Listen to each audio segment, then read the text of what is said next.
Well, good evening, everybody, and welcome back to yet another episode of the Camera Life podcast. This is the Random Photography Show, proudly, super proudly, brought to you by the team at Lucky Straps. Head to luckystraps.com if you are looking for a handmade, premium leather camera strap made right here in Australia, in Bendigo, in fact, and Justin will hand deliver it to you anywhere in the world.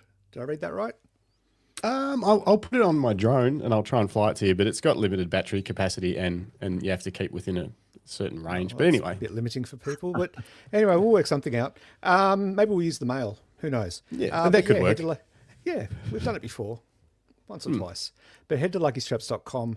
Choose out your leather camera strap. We offer personalization and customizations galore. Plus, if you use code GREG at checkout, you'll get a cheeky little discount. So head there for that. And just very quickly, if you're watching, please give us a like. It helps us out a lot. It lets other people know that our content is worth viewing. And if you're new here, subscribe. Doesn't hurt, doesn't cost you anything, and you'll get notified in your time zone of every upcoming episode of the Camera Life podcast. But you will have noticed tonight, obviously we're joined by the boss, Justin. Good to see you. Hi. Good to see you. Good to see you.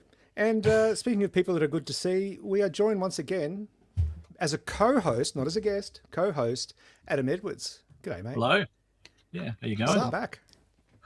Yeah, That thank was a you. very quick turnaround for you to come back from your interview to being a co-host. Look how quickly we promoted you.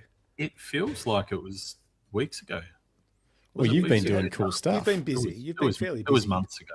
Was it January? Yeah. I think it was January. Yeah. Yeah. Mm. Yeah. Yeah. But, Quite the interview too. It was quite the interview. Yeah. If you're listening, go back and listen. If you haven't listened to that one, you'll get the whole backstory. But enjoy this Not for now. Yeah. Yeah. Not now. Later. Not now. Later. So when we did interview you last, we were talking about your workshops and your video series and you put out yet another episode of your video series on photographing in Africa. But since then you've been to Iceland. Yes. It was Very jealous amazing. of that. Yeah. It's like the time of year where I thought I would never be too busy, and then silly me put two like big workshops like back to back pretty much. Had Christmas off, but you know, they're a 10 or 12 day workshop, but they're weeks and weeks of planning and prep and travel and all sorts of stuff. So it actually kept me really busy when I probably that time of the year would have been nice to have my feet up. Yeah. Is that because when's your busy time of the year normally? Starts now. Yeah. Now. So like my first Australian workshops this weekend in Kangaroo Island, and then scattered right through till BFOP pretty much. So right through till October. Okay.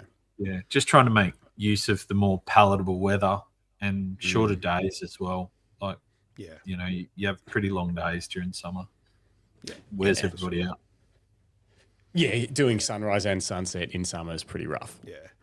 Even going out, like for me, going out doing street photography, I'm out there at like 7:30 and I'm still not seeing the full golden hour. You know, it's funny. You wait and wait and wait for that time in summer, which is, I mean, it's a first world problem, obviously. But the light's never as good neither because it's you know, it's coming up and down really quickly. It's not sort of got that arc like it does in winter. Yeah, it doesn't linger on that lower trajectory. Yeah, it's definitely trickier.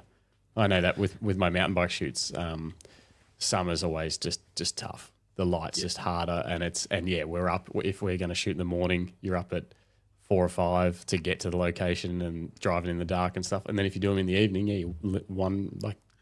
I think one that I did, we didn't get the good light until like 10 o'clock. we didn't get the good light until about 8:30, and then it's over before you know it. Yeah, it's a long day. Yeah. So before we dive into what you've been up to, Adam, and obviously your Iceland trip, we're keen to hear all about Iceland because I'm sure most photographers that have a fleeting interest in landscape have Iceland on their bucket list. And we'll have a look at your experience. Plus, we'll remind people that there are tours available if you want to cross that thing off the bucket list. But Justin, do you want to say good morning? Good morning, geez. Good evening to some people. Yeah, there's tons of people in the chat. Who was here first? Of course, Dennis Smith, School of Light. Dennis. Obviously, responding to my my thumbnail, is Iceland worth it? He's replied, "Does a bear shit in the woods, or does a deer shit near a volcano?" I don't know. That's the Iceland version. Oh, okay. Anyway, Philip Johnson is here. I got you, Dennis. I see where you're coming from. I didn't get it. Paul, Brett Wooderson, Tweak Productions, of course. Good evening, party people. Not going to walk the whole podcast this week. Oh, yeah, that's right. Last week, walked for the whole time. I learned my lesson. Or was he out walking? I think on a treadmill. Maybe just the news, so about an hour and a half. Yeah, we'll try and keep it. We're going to keep the whole show to an hour and a half this week. It's going to be great. What else? Greg Carrick's here with snacks and drinks. Nice. David Leparati, Lisa Leach, good evening, gentlemen. Good to see you, and a big hello to Adam. Rick Nelson is here. Bruce Moyle is here. Who else? Lisa Leach, good to see you. David Skinner, and tons of photos in today. So this is the Random Photography Show. We do your images at the end of the show. We'll have a look through your images, and we've got heaps in, especially from some new names, which is fun. So that's cool. That's very cool. You know what I love? Whenever you, sorry, Joe, you go.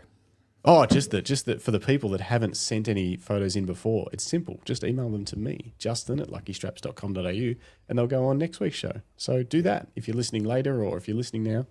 Get in for next week. Try to add some camera specs, what settings you had, and also a little story about the experience. Just a couple of sentences. Yeah, or if there's something that you're like, oh, I'm just not sure if I cropped this right or whatever, throw that in there too, and we'll just give our unsolicited advice on how else you could crop it. Yeah.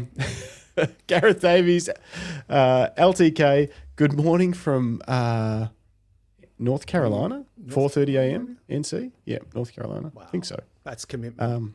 That's commitment. Yeah. Thank you. Yep. Phil Thompson from Geelong. Good to see you. Hey, Phil. And who else? Oh, Jason Rogers. What's up? Okay. Hey, anyway, everyone's here. Yeah. You know what I love is that while we're sort of doing our little preamble, our little introduction stuff, the chat is going off and people are having conversations. They're discussing their craft in our chat. I think that's amazing. I think it's really cool. Offering advice, opinion. This is the new Facebook news feed. It's here now. Yeah. You don't need that anymore. You just come here and you hang out and chit chat every with each Monday other. night. That's right. And it's and then you get your social media out of the way for the week, and then see you next week. Yeah, it's cool. It's very cool. Commitment or insomnia? Yeah, look, it is. 4:30 is. Are you up for work or are you just up to listen to us? Love to know. There's no way he's going to say he's not up to listen to us. Yeah. Yeah. Of course we'll I'm appreciate it. Yeah. Got nothing else to do. Yeah. Okay. Oh, Greg, who's it? Greg says we talk more when things gets boring. Wow. Okay, so the show's boring. All right. Thank you. Wow, crackers. That's crazy. Appreciate it. Yeah, you just made the Go list. back to your radio show. You're on my list. You've just made the list. Should we do some news and then so we can get to Iceland? I want to hear about Iceland. Yeah, let's do that because there's not a lot of news. It's very quiet. Let's jump to the news though. Okay. Well, do the sound. I did the sound. Machine. Yep. LTK photo says I leave for work at 5:30. Oof. Youch. Yeah, well done. That's early. Today's news headlines. Last 2 weeks, we were bombarded with news of new lenses and even some new cameras coming out of CP+. And since then, I've even seen a couple of smartphones that were presented at CP+, including that one with the little Osmo Pocket-like camera dongle. Not dongle, what do they call them? Gimbal. The little gimbal thing. I'll find that. Do you want me to find it? Because we were talking about it last week. Cool. Yeah, I don't know. I didn't. That's put it what in I think. But I saw it here. I'll find it. I saw it on the internet, and I was like, "Oh, Greg was mentioning this because we hadn't seen it, like any more about it." And then here it is again. We said last week, maybe it just faded. Maybe it was just a concept.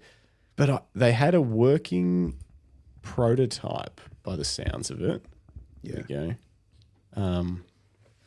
So they had a working prototype at CP+, which is this thing, the Honor phone. And I'm looking at it here, and I'm looking at it, and it makes sense, but I don't think the prototype folds away. Because, like, look at Doesn't look like this. it could. Look how thick it is. I'm looking at it, and I saw this, and I was like, this can't be a working prototype.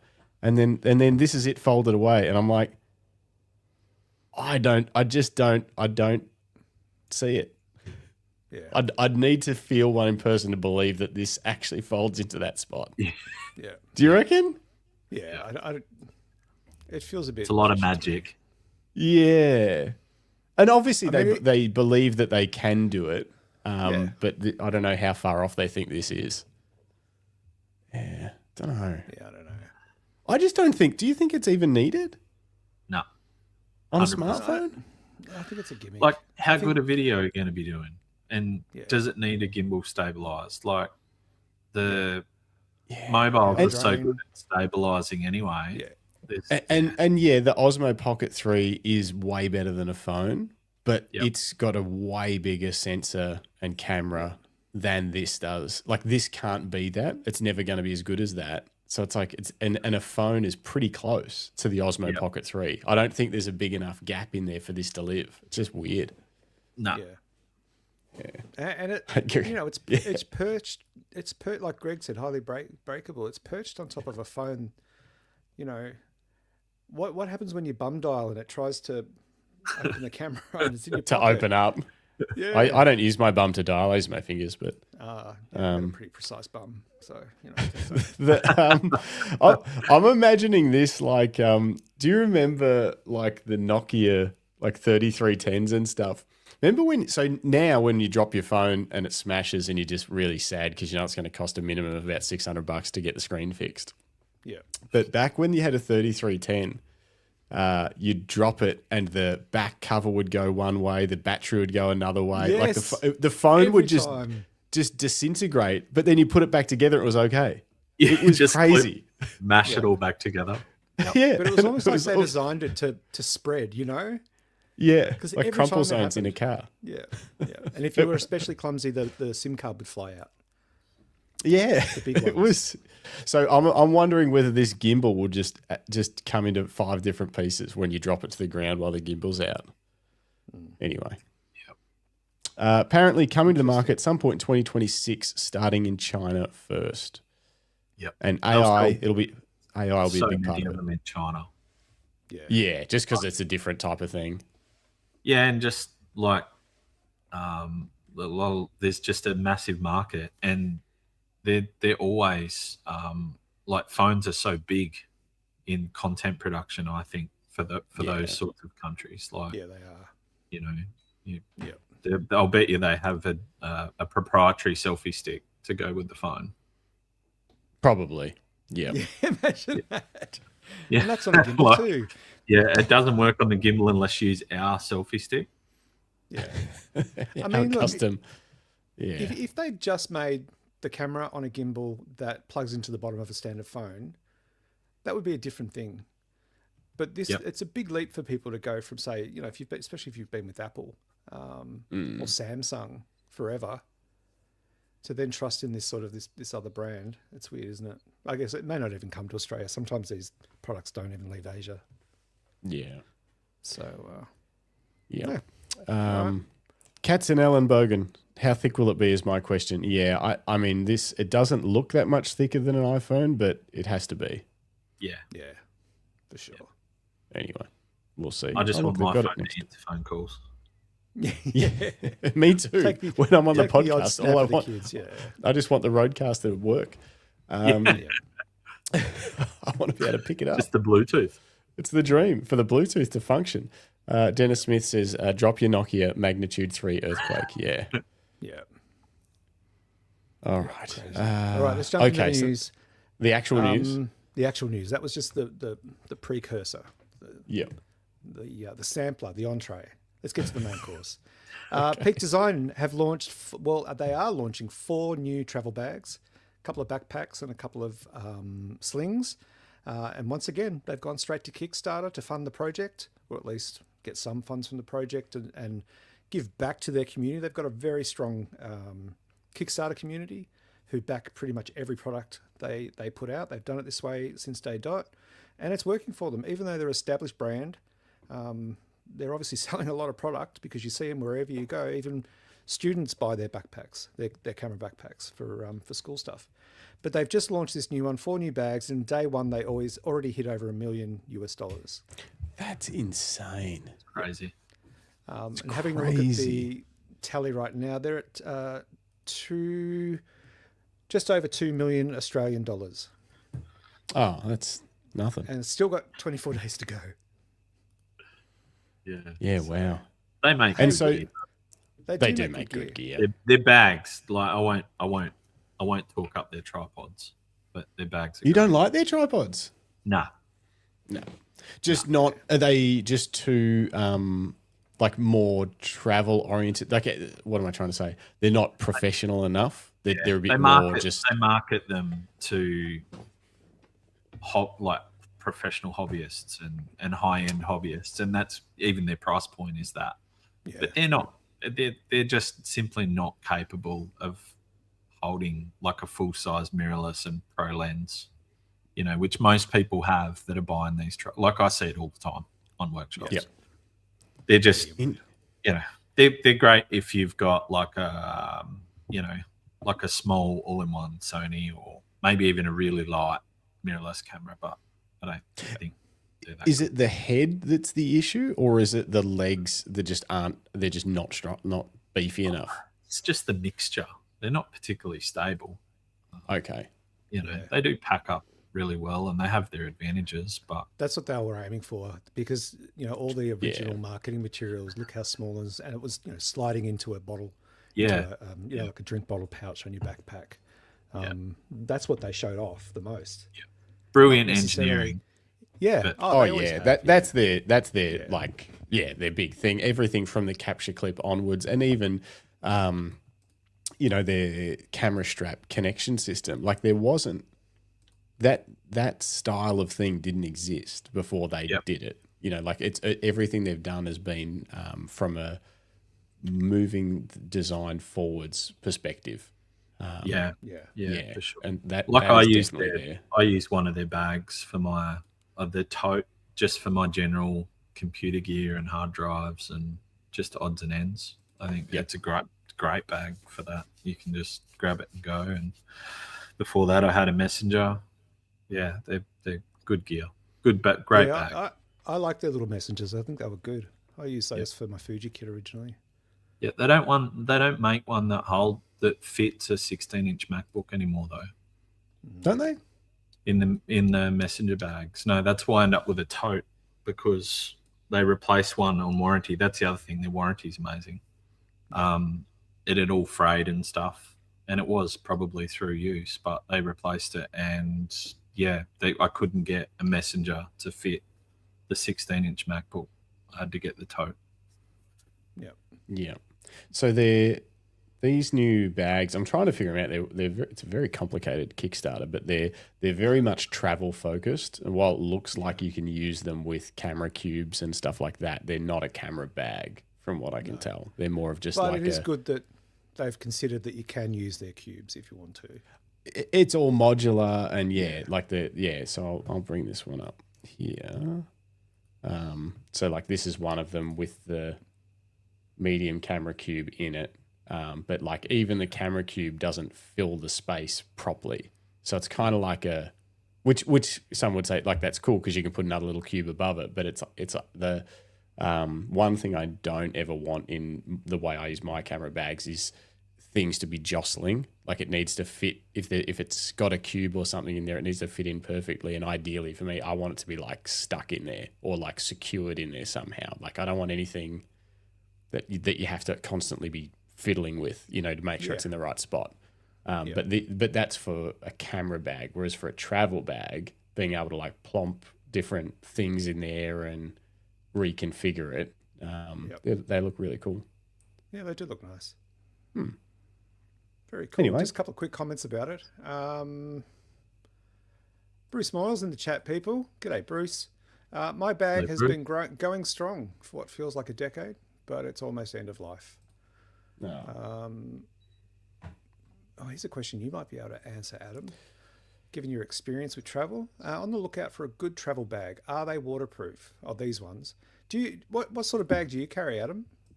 I use a Summit Creative for my backpack, my camera backpack, which has been around the world with me. I got one of the first ones the guys brought in, I think. And yeah, that's an incredible bag. But I have a mixture. So I have like a Peak Design duffel type bag, which is really super light, but I think it's about 30 litres. So often use that as my second carry-on.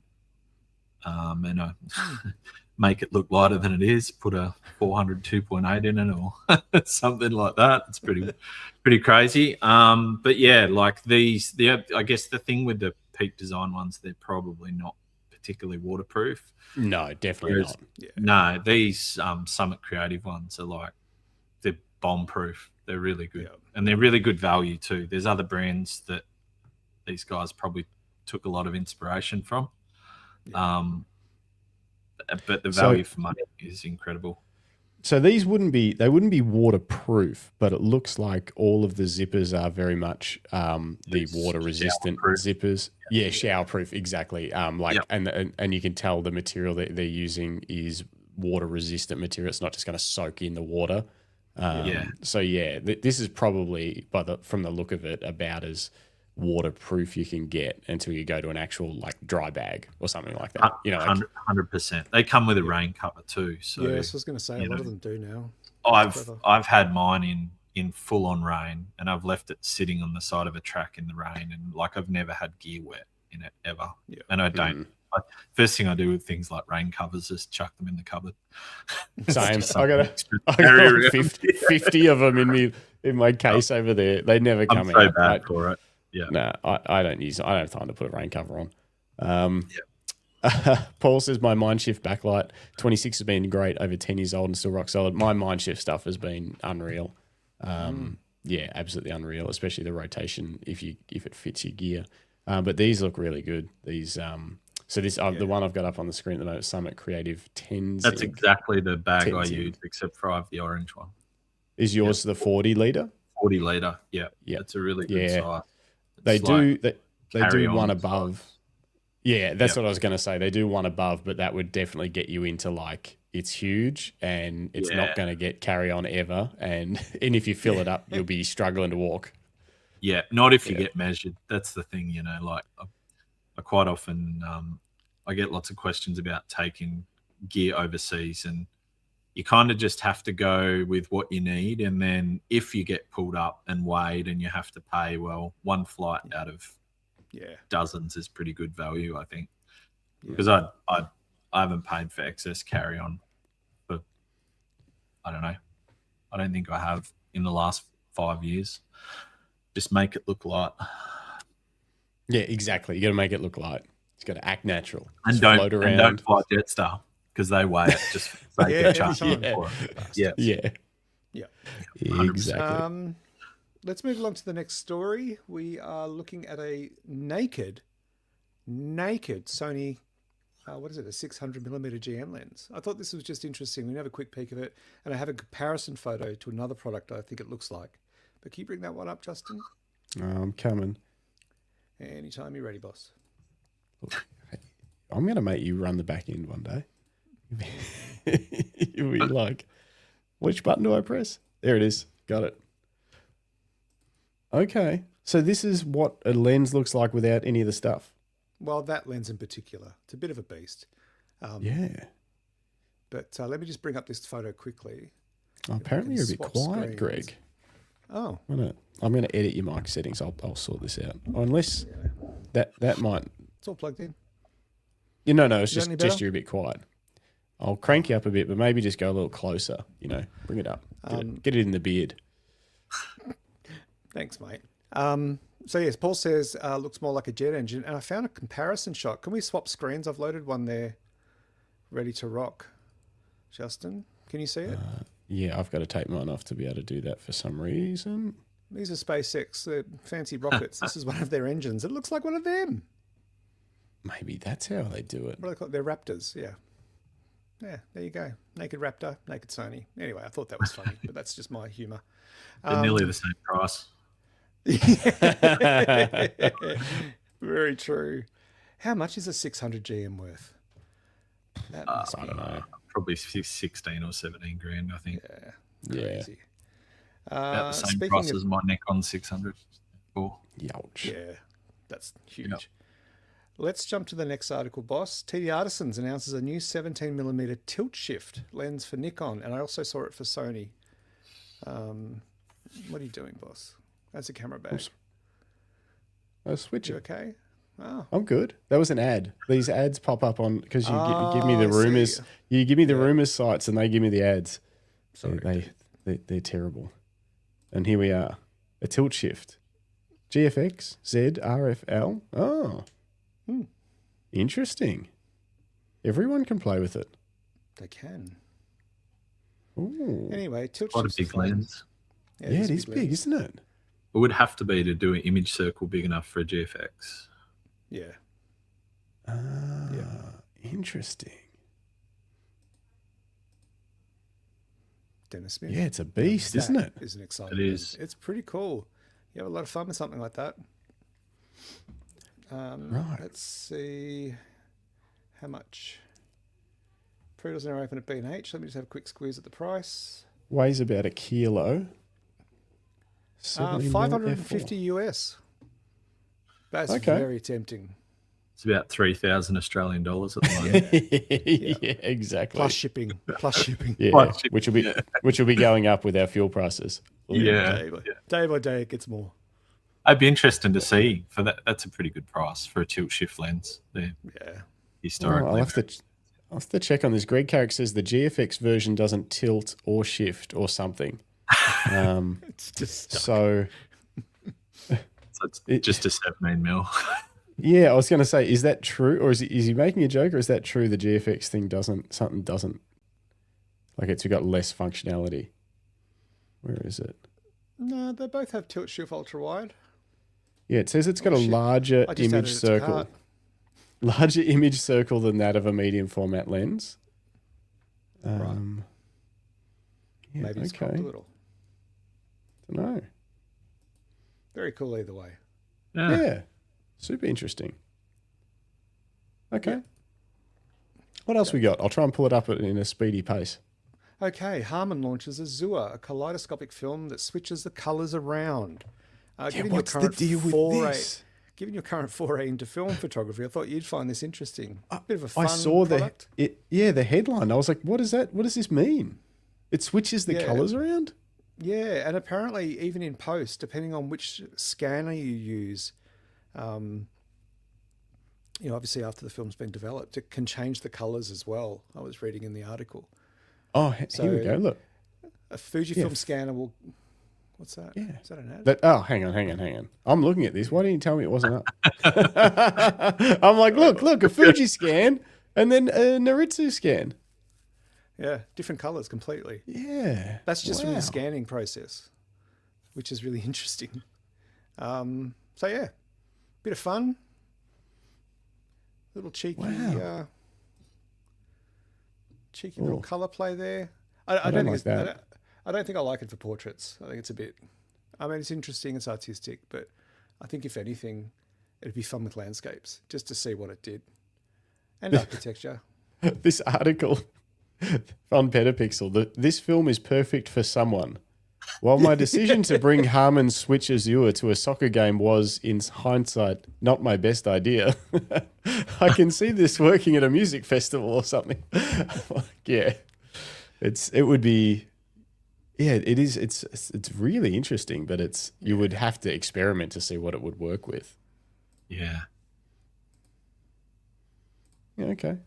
Cool. It's cool to see a new film coming out. Yeah, always good. And the final little bit of news, we've spoken over the last couple of weeks about our friend Jeff Cable, who is an American photographer. His day job is photographing parties and bar mitzvahs in the San Francisco Bay Area, but every 2 years he's the one of the official photographers for Team USA that goes to the Olympics. And we were talking about him over the last couple of weeks because he's been posting a lot and talking about gear and because he's a Canon boy. But there's an article here that says that Canon loaned out over 3,000 cameras and lenses during the Winter Olympics. And I don't know who they loaned them to. Probably to media, yeah. Well, to their CPS photographers, I assume. Yeah. Yeah. And Jeff Cable gets another mention in this article. Oh, because he took the photos. That's why. So, yeah. It's pretty cool. If you scroll down to there's a couple of photos of their shelving with cameras and lenses on it. And the wide angle one, which I'm pretty sure he shot on that new 7-14, just based on the distortion around the edges.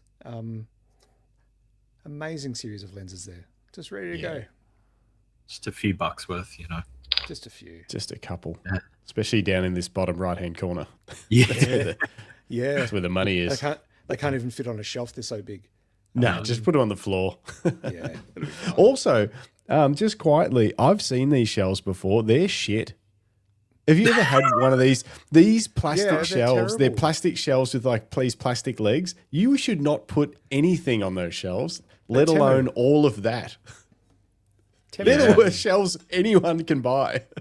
This is insane. I didn't even realize this till just then when I zoomed in. They're so horribly. They must have them pinned to the wall or something, because that's insane. You reckon? Unless there's some high-end version, they're like the Pelican case version of these shelves or whatever. But I've used these shelves before, and I was like, you couldn't. I think I had garden stuff in my shed in it, and I was like, I can't have this. It's gonna fall over. Yeah, and even if it doesn't, when you first put it up, because it's plastic, it's like the leaning tower. It just gets worse and worse. Yep. This is insane. All that with the lenses up the top and camera bodies on the very top of these. I don't know. I'm gonna have to talk to someone at Canon about that. That's crazy. Maybe we can sponsor them some better shelving for the next Olympics, just to help them out. They're obviously struggling. Clearly. Did you see this one, Greg? Is that the end of your? That's the last one in your list? That's the end of my news segment. Yeah. Did you see this? This is more. I thought this would be a bit up your alley. The Yashica tank. I didn't see that. When did that come out? The $100 Yashica tank compact camera is all about simple nostalgia. Look at this little thing. No. Why not? So Yashica, because Yashica have released a few cameras over the last 2 years, and every single one of them has had severe manufacturing problems, falling apart in your hands kind of stuff. Okay. I would be very wary about. I mean, just because they're using the Yashica name, it doesn't mean that it's quality. They just called it a tank just to stamp all ideas from whether it would be good or not. What should we call this after all of the problems we've had? Bulletproof, strong as, tank. That's pretty much funny. It. So I would be very skeptical about it. Is clean up, but I'd be very skeptical. I'd be very concerned about how it actually performs and what it's like in the street. Because I know Petapix, a bunch of videos out there about people reviewing them, and they just pull it out of the box, and it's instantly there's parts left in the box. So it's a 12 megapixel tiny little sensor. Yeah. The company says that Tank sensor is tuned to preserve a nostalgic photographic character. That means they bought the smallest, shittest sensor they could find and did nothing. But that's just how they work. They bought leftover stock from all the first compact cameras of 2000. They just started fishing them out. Yeah. Photographers can select image resolutions of 12, 24, or 36 megapixel, although anything beyond 12 megapixel is obviously upscaled, as Yashica has done with some of its other previous cameras. So, anyway, I just think it's really, really nice looking for a little compact camera. I wouldn't call it a great point and shoot. And there is a demand for point and shoots. We've talked about this constantly throughout our Monday night shows, where especially in Asian markets, point and shoots, compact, fixed lens, and even smaller interchangeable lens cameras are all the rage. Yeah. And this would certainly fit that bill. My concern for anyone out there who is listening, hi. But I'd proceed with caution. Yeah. It's $100. It's $100, yeah. But Dennis says the Yashica Kickstarter was a brutal scam. Some very funny / scary stories. I forgot about that. Yep. Wonder if that. Let's just. Sometimes I like to go to the comments and just see if anyone's commenting. Dimmer135 says, I wanted to suggest that let's not call these cameras Yashica out of respect for the historically significant and beloved brand. But seeing how much space you give this scammerer, comments are awesome. They are. Yep. Oh, scammerer. Yeah, it's interesting. We'll see what happens. Can I read a couple more? Yeah. Peter Hong says lipstick on a pig. What does that mean? I don't know, but someone's using our term. Uneternal says not another cosplay camera with below average phone sensor. Cosplay camera. Didn't we come up with that? Pretty sure we need to make a T-shirt. Then it's It's getting around the internet. Yeah, we'll trademark that. $100 for a camera that takes worse pictures than about any phone. Yeah. So this is the big comeback, huh? Oh, this is great. This should be a regular segment. Reading the comments on Petapixel.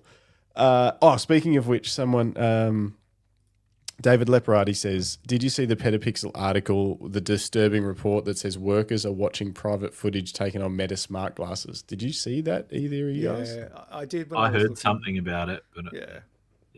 But As far as I was aware, it's something to do with like the monitoring or whatever, and it's I don't know. Like, but technically the glasses were off or like not recording, but the footage is still being relayed to some place to be reviewed or something. I'm not quite sure. I don't know, but if that dodgy. Yeah, if it is true. Yeah, when you ask it to, because you can't record on them without the light being on. That's right. But but when you ask it what you're looking at, that doesn't happen. Exactly. And so I'm guessing these people are monitoring to see, is something glitching? Like, did they say, what's this? And the glasses were like, that's a cat. And they were actually looking at like a car or something. So is that their job? A human who's like verifying that it's working correctly, maybe? Meanwhile, they're watching someone, apparently, I think someone was having sex wearing their glasses.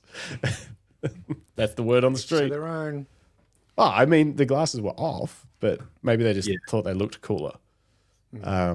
Or they were periodically pressing record and not record. Yeah, I was going to say, doing a bit of filming. A bit of filming. Or maybe it was like the guy I just want to test them out, babe. I just want to test them out. Yeah, no, don't worry, babe. It's not on. It's not on. Yeah. What's that green light mean? Oh, the green light means it's off. It's the off light. Yeah. It's not streaming. Yeah. Oh, gosh. Yeah, it is very scary. David says, monitoring the footage. Yeah, it was something like that, but it's I swear they're not recording.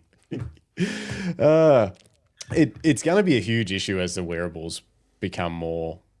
Yeah, people are going to want to know for sure. There needs to be like a plastic, like lens cap or something that you push down when you don't want them creeping on you. But gosh, there was that also happened with the robot vacuums, didn't it? Yeah, they were recording everything in the house. Yeah, and it was getting like stored or something like that. Yeah. And didn't we bring up this was early days of me on the podcast, but didn't we bring up a story about how one guy hacked into just from like sitting in the bus stop outside, he was able to hack into the person's robot vacuum cleaner and watch everything they were doing. Like he showed how easy it was to hack into this particular, because they're not all going to be DJI ones, are they? They're not all going to be great. There's going to be a whole range of, from Temu and Alibaba right up to DJI. Yep.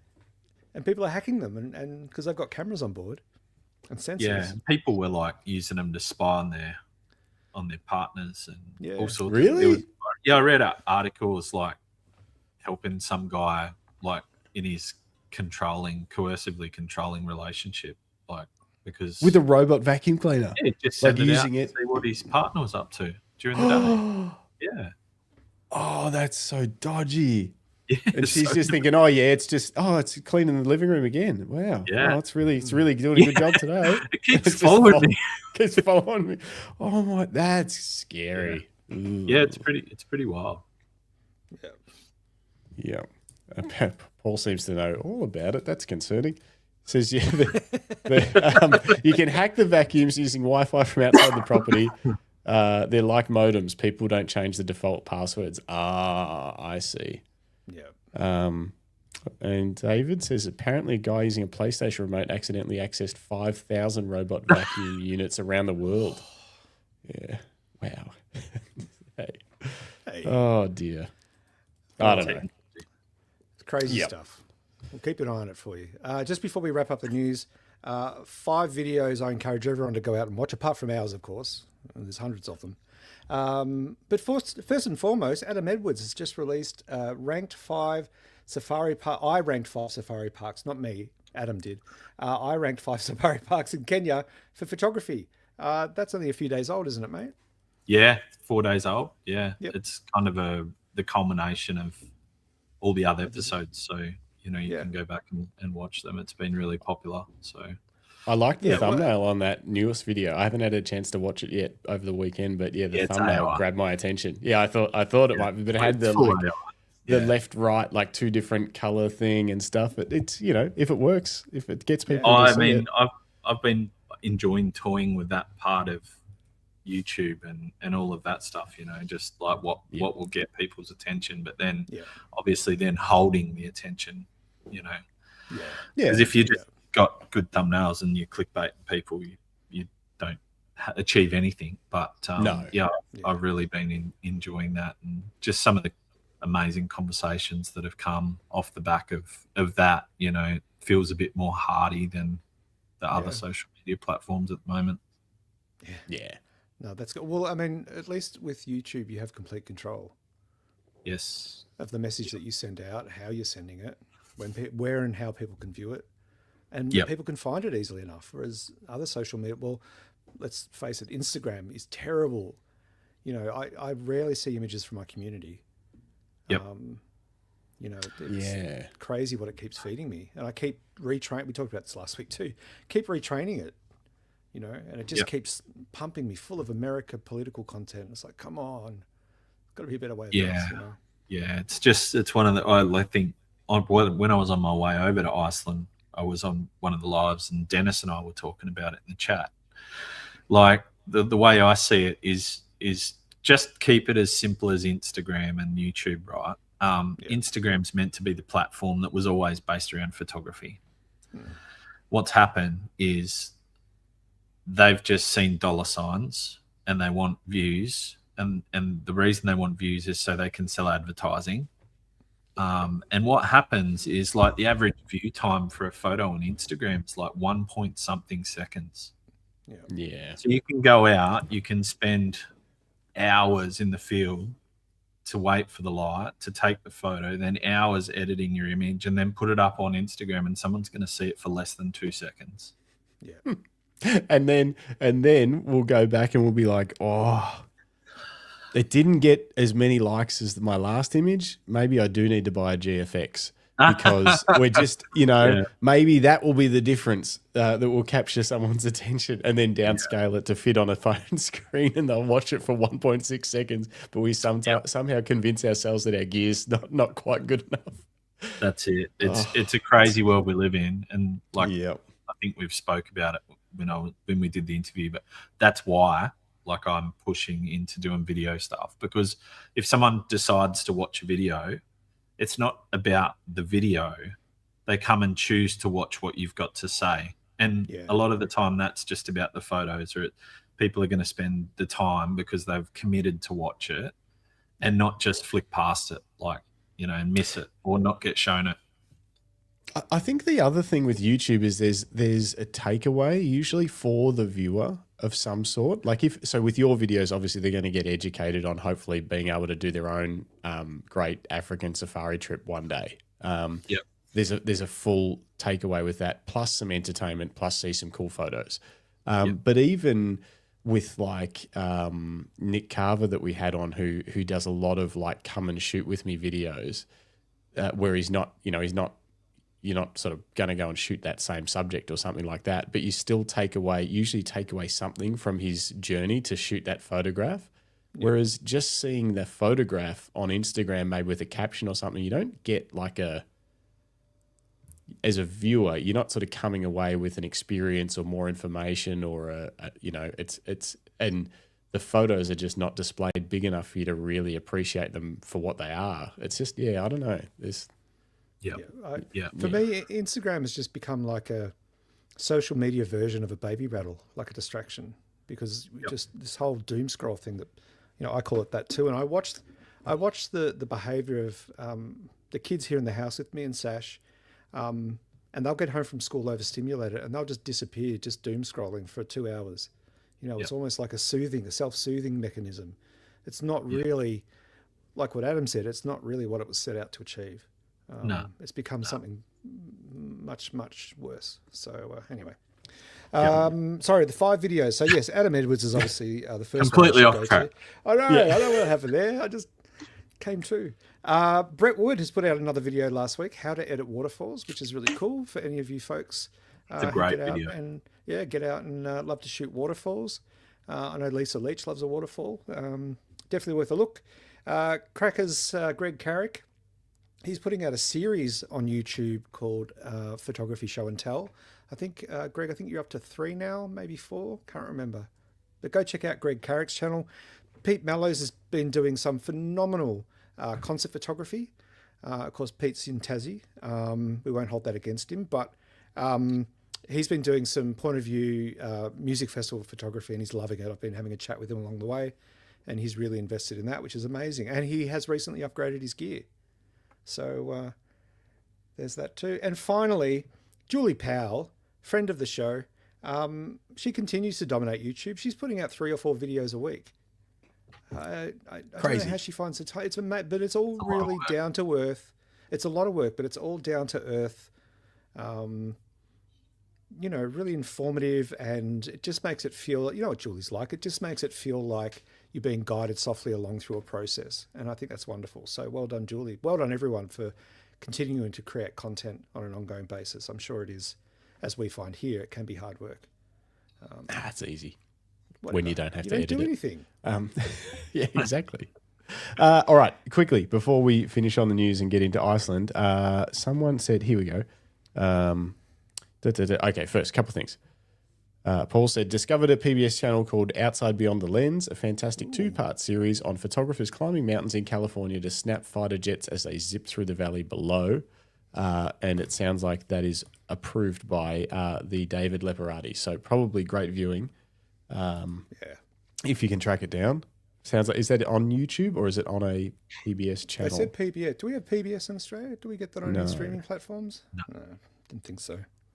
It's like their ABC, isn't it? Amazon. Some of those ones you can pay for on Amazon. Yeah.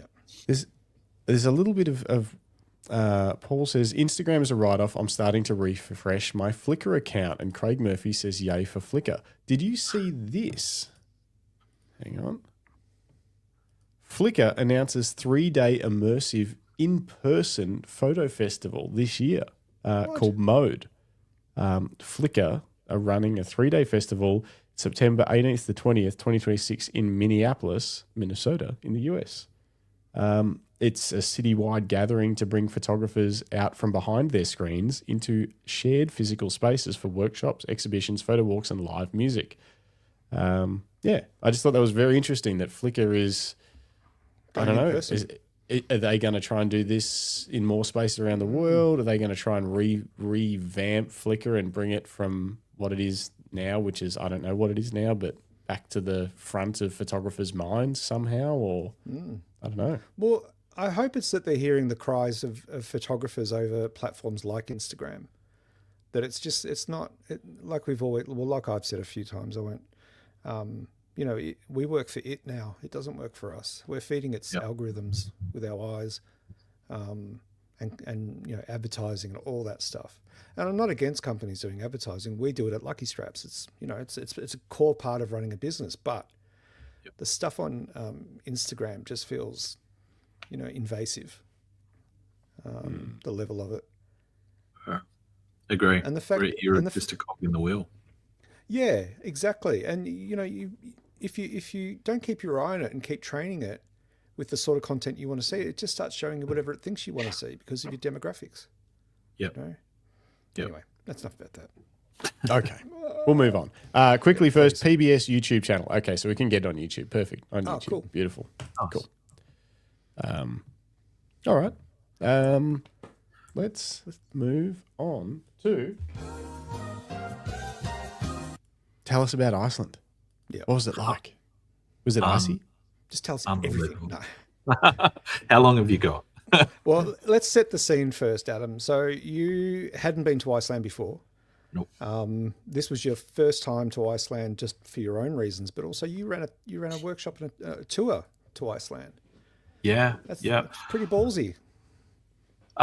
Yeah, like it kind of come out of a few of my clients that have done all of my workshops had sort of said, we'd love to do this, and one thing led to another, and then I started planning a workshop to Iceland. It was phenomenal. Like the key though really was that I was a partner for the guys that did the trip, and I employed a local guide to run the trip, that had the local knowledge, and he's also a really great photographer. And so the 6 guys that come along end up with two instructors, and it just worked out amazing. Like honestly, it was cool. And I guess I actively chose winter because not too many people do that. Like everyone wants to go and see all the green and the waterfalls and the midnight sun, or the those kinds of things. But for me, a lot of my experience is about trying not to do the common things.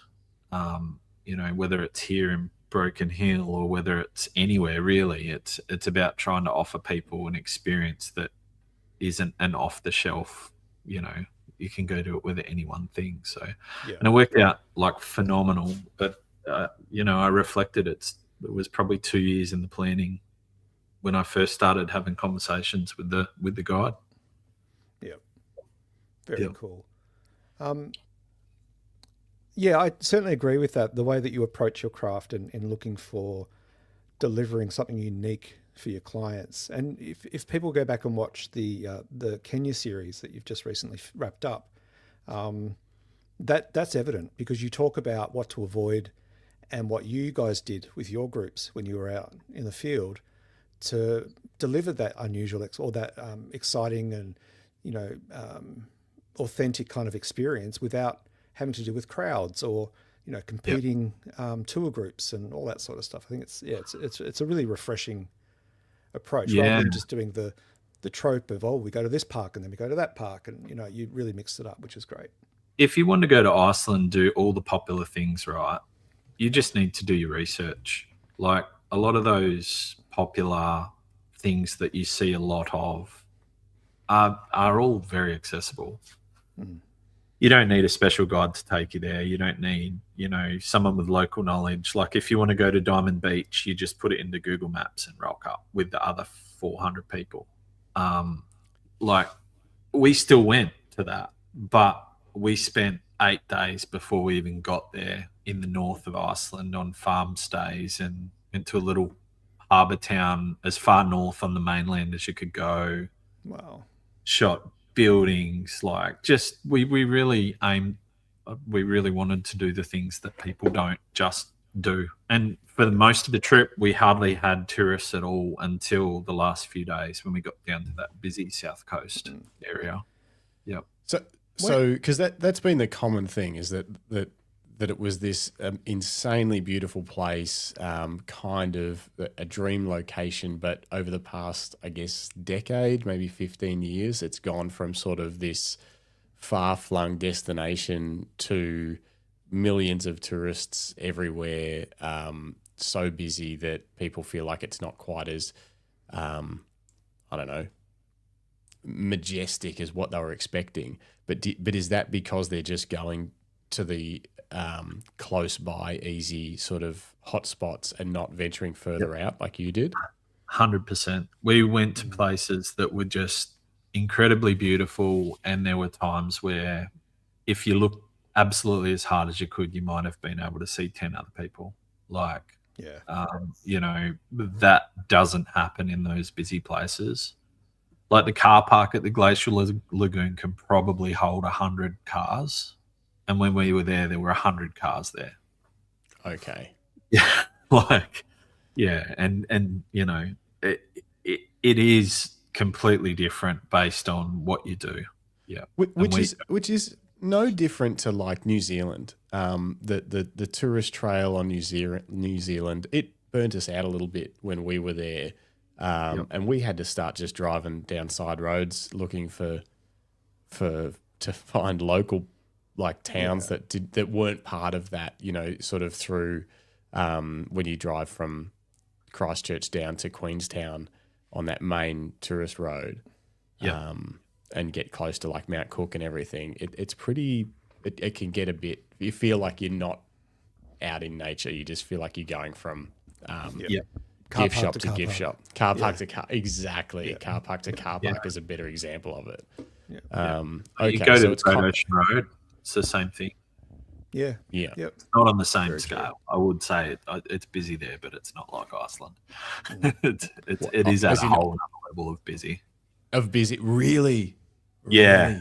Yeah. And we were there in off peak too, you know, like completely off peak. But there's always, if you put the effort in or sometimes the money, sadly, you can still have really unique experiences. Like we did a ice cave experience where we were the only people at the ice cave for 2 hours, whereas the other commercial ice caves were operating like single file walkthrough, you know, like completely different experience. But ours probably cost like, I don't know how much more.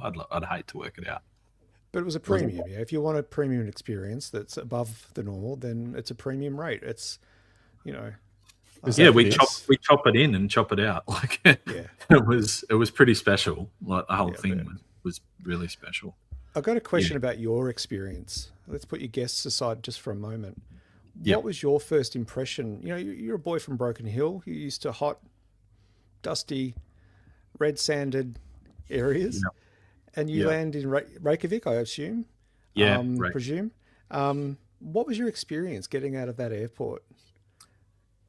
Probably not as shocking as it could have been if I hadn't done a lot of travel in Scandinavia in the past. Like the company that I used to work for, I spent a fair bit of time in Sweden.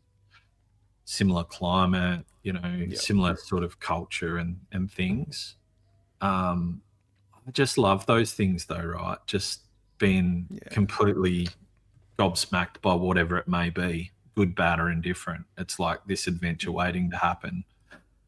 And it was incredible. Like, but it felt really familiar for like someone who I spent a lot of time in Sweden, particularly. The city and everything felt exactly the same. It was crazy. Like everything felt really the same. But the thing that probably blew me away at the end of the trip, I sat and thought, well, there wasn't one time through the whole trip where I saw dirt. And it sounds crazy, but like, because it's all volcanic, it's either black rock or black sand. That's it. Yeah. Right. There's nothing's brown unless it's oxidation. And you see the high, you know, the photos of the high country and it's got all those beautiful colors in it. But as a general thing, walking around, it's either black sand or black rock or moss. It's like, it was really, really stark contrast to here. It's really cool. It's a bit alien to what you're used to. Oh, hugely. Like, so different. Jay, can we bring up Adam's images? Can we do that now? Got them ready to go. I want to start with the Aurora shot, if you don't mind. Well, I thought we'd save that to the... No, okay. Whatever you want. No. What do you want to do? I don't know. No. I thought you'd nod it off for a moment. Don't fight. I'm kidding. It's so epic. I don't know if we want to... Do we want to... Well, all right. You tell us, Adam. What image would you like me to bring up? Genuinely, what order? Everything we saw was incredible. So this image is like a panorama from my drone. We didn't fly the drone for like couple of us had drones. We didn't fly the drone for about 80% of the trip because it was too cold and too humid. And you don't fly drones when it's cold and humid because ice builds up on the blades and they just drop out of the sky. Oh, wow. So we weren't doing that, Nari. But it was only really the last few days that it got warm enough and I felt comfortable flying the drone. Yep. So, and my drone was brand new. I got a Mavic 4 Pro before I left, which is nice. Phenomenal drone. And this image is like a 280 megapixel panorama because that thing does 100 megapixel quad Bayer special stuff. I think, which is wild. So every time I open it, like my computer hates me. And it wasn't the intent. I should have changed the file size just back to the normal size. But it's so hard to describe the scale of these places. Like from where the drone is to the top of that mountain's probably like 5 kilometers. Wow. At a guess. Those crevices in the glacier are not 1 meter deep. They're like 8 to 10 meters deep. The scale of the place is just unbelievable. Yeah. And being in winter, the ice is that really vivid blue. And this is just the info from the guide. The ice is that really vivid blue because the colder the ice is, the more dense it is. And the more dense it is, the more red light that it doesn't reflect or blocks out. And that's why the ice appears so blue in winter. Wow. Yeah, it's just an amazing place, like mind-blowing. So the couple of really good drone flights I had were at glacier tongues, like that's what they call these glacier tongues. They're actually all fed by the same glacier, Vatnajökull, which is Vatnar Glacier. And that glacier covers roughly 8% of Iceland. If you look at a satellite image of Iceland, there's a big white patch. And that one glacier covers about 8% of Iceland, which is crazy. Yeah. Yeah, that's nuts. That is. Yeah, it's a kilometre deep, the ice in some places. Wow. Yeah, incredible. But I love these drone panoramas. Yeah, I bet. This one was from a little early excursion that I did with a couple of clients. This seems to happen every time I plan a trip overseas. It's like I'll plan to fly in a day or two early and relax, but we always tend to plan something in.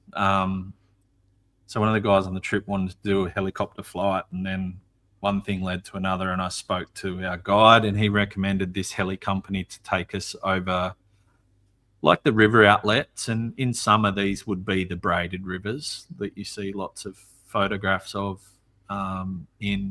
of Iceland. But because it was so cold, we got this really cool like mixture of ice and dead grass, which is the orangey color, and the blue water. And this is out hanging out of a helicopter with no doors on it. So it was just stupid cold. Oh, I bet that was cold, yeah. That's my memory from this like 90 minutes of pain for like I like a really good handful of good quality photos. But I really love this one. I love the patterns in this is just beautiful. I'm going to print this on metal for home. Oh, wow.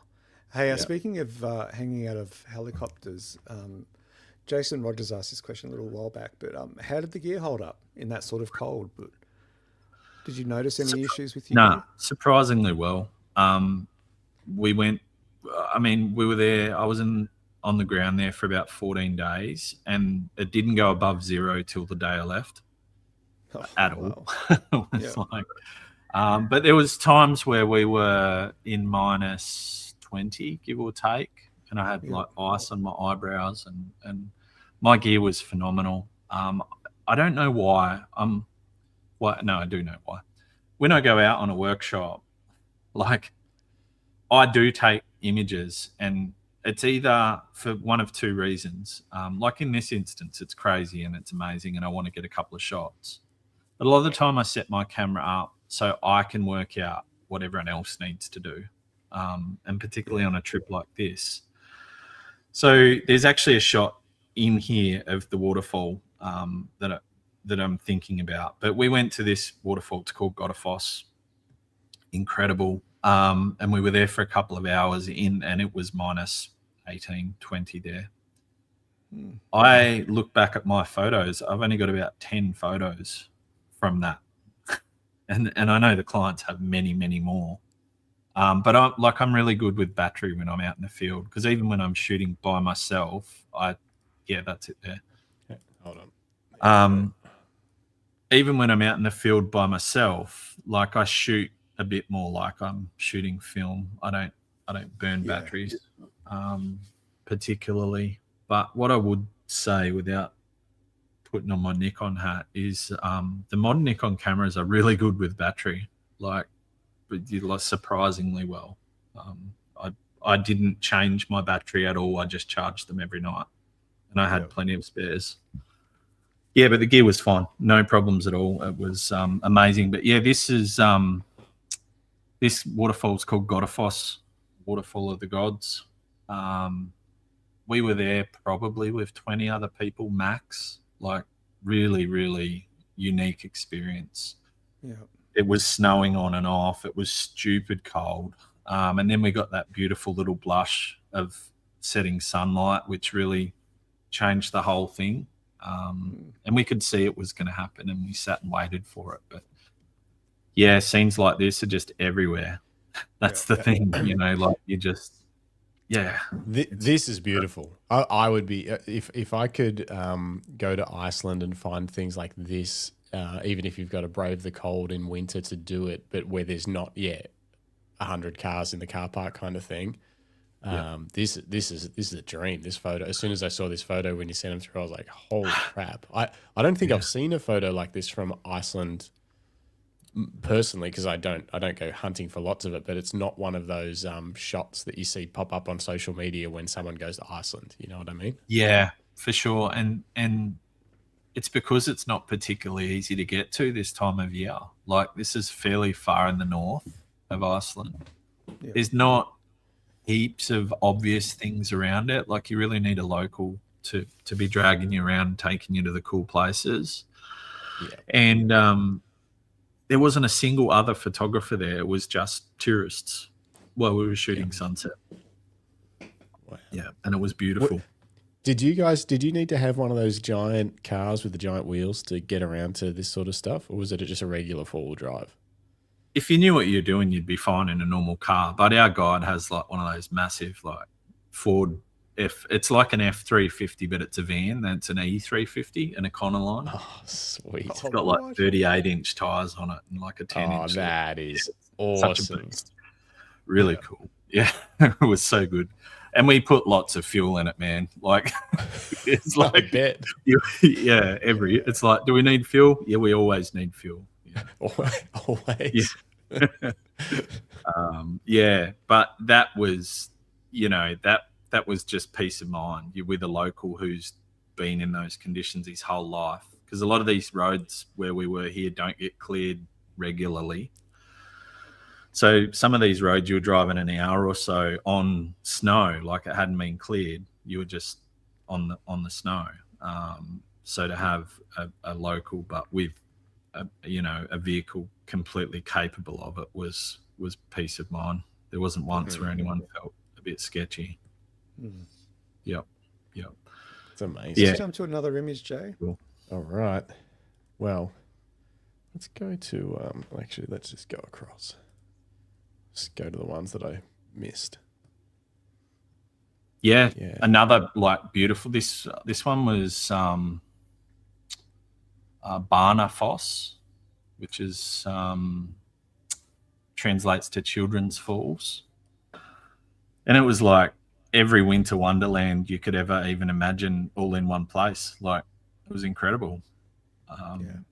You like this area where we were here was only 100 meters from a completely different part of the falls, and that one was called Lava Falls.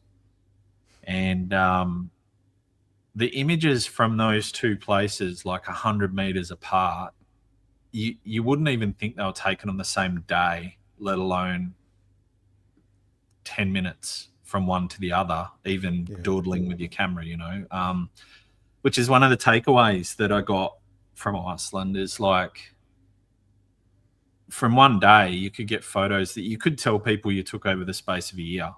The conditions change so quickly, the light changes so quickly, the landscape and subjects are all so different.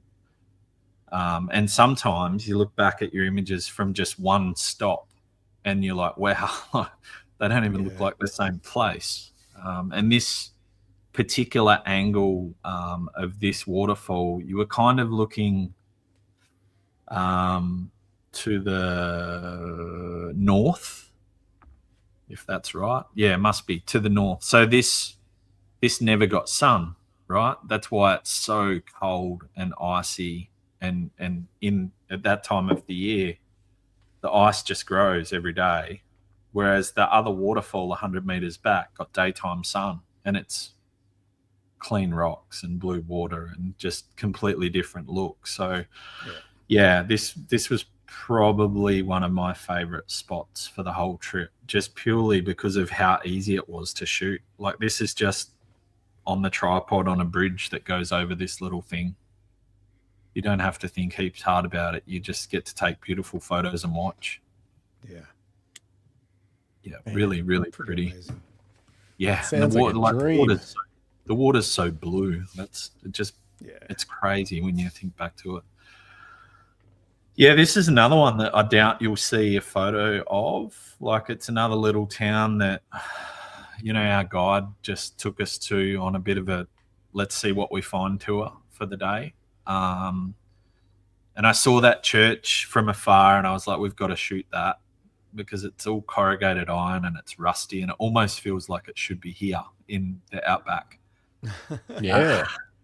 It's so, it doesn't look like it should be where it is. Yeah. And we stopped for like a half an hour and just worked it. So I kind of could see that the better shot was going to be as far back as we could be without there's actually a roof just below the horizon line behind the church. So like any further back, you got enough elevation, you could see this roof of this other building. So it took a bit of walking back and forth to work out where the spot was, where you could make it look just like there was a church there and nothing else. And this was at like 11 or 12 in the afternoon, because the light is just so beautiful there all day in winter, because it never really gets too high in the sky.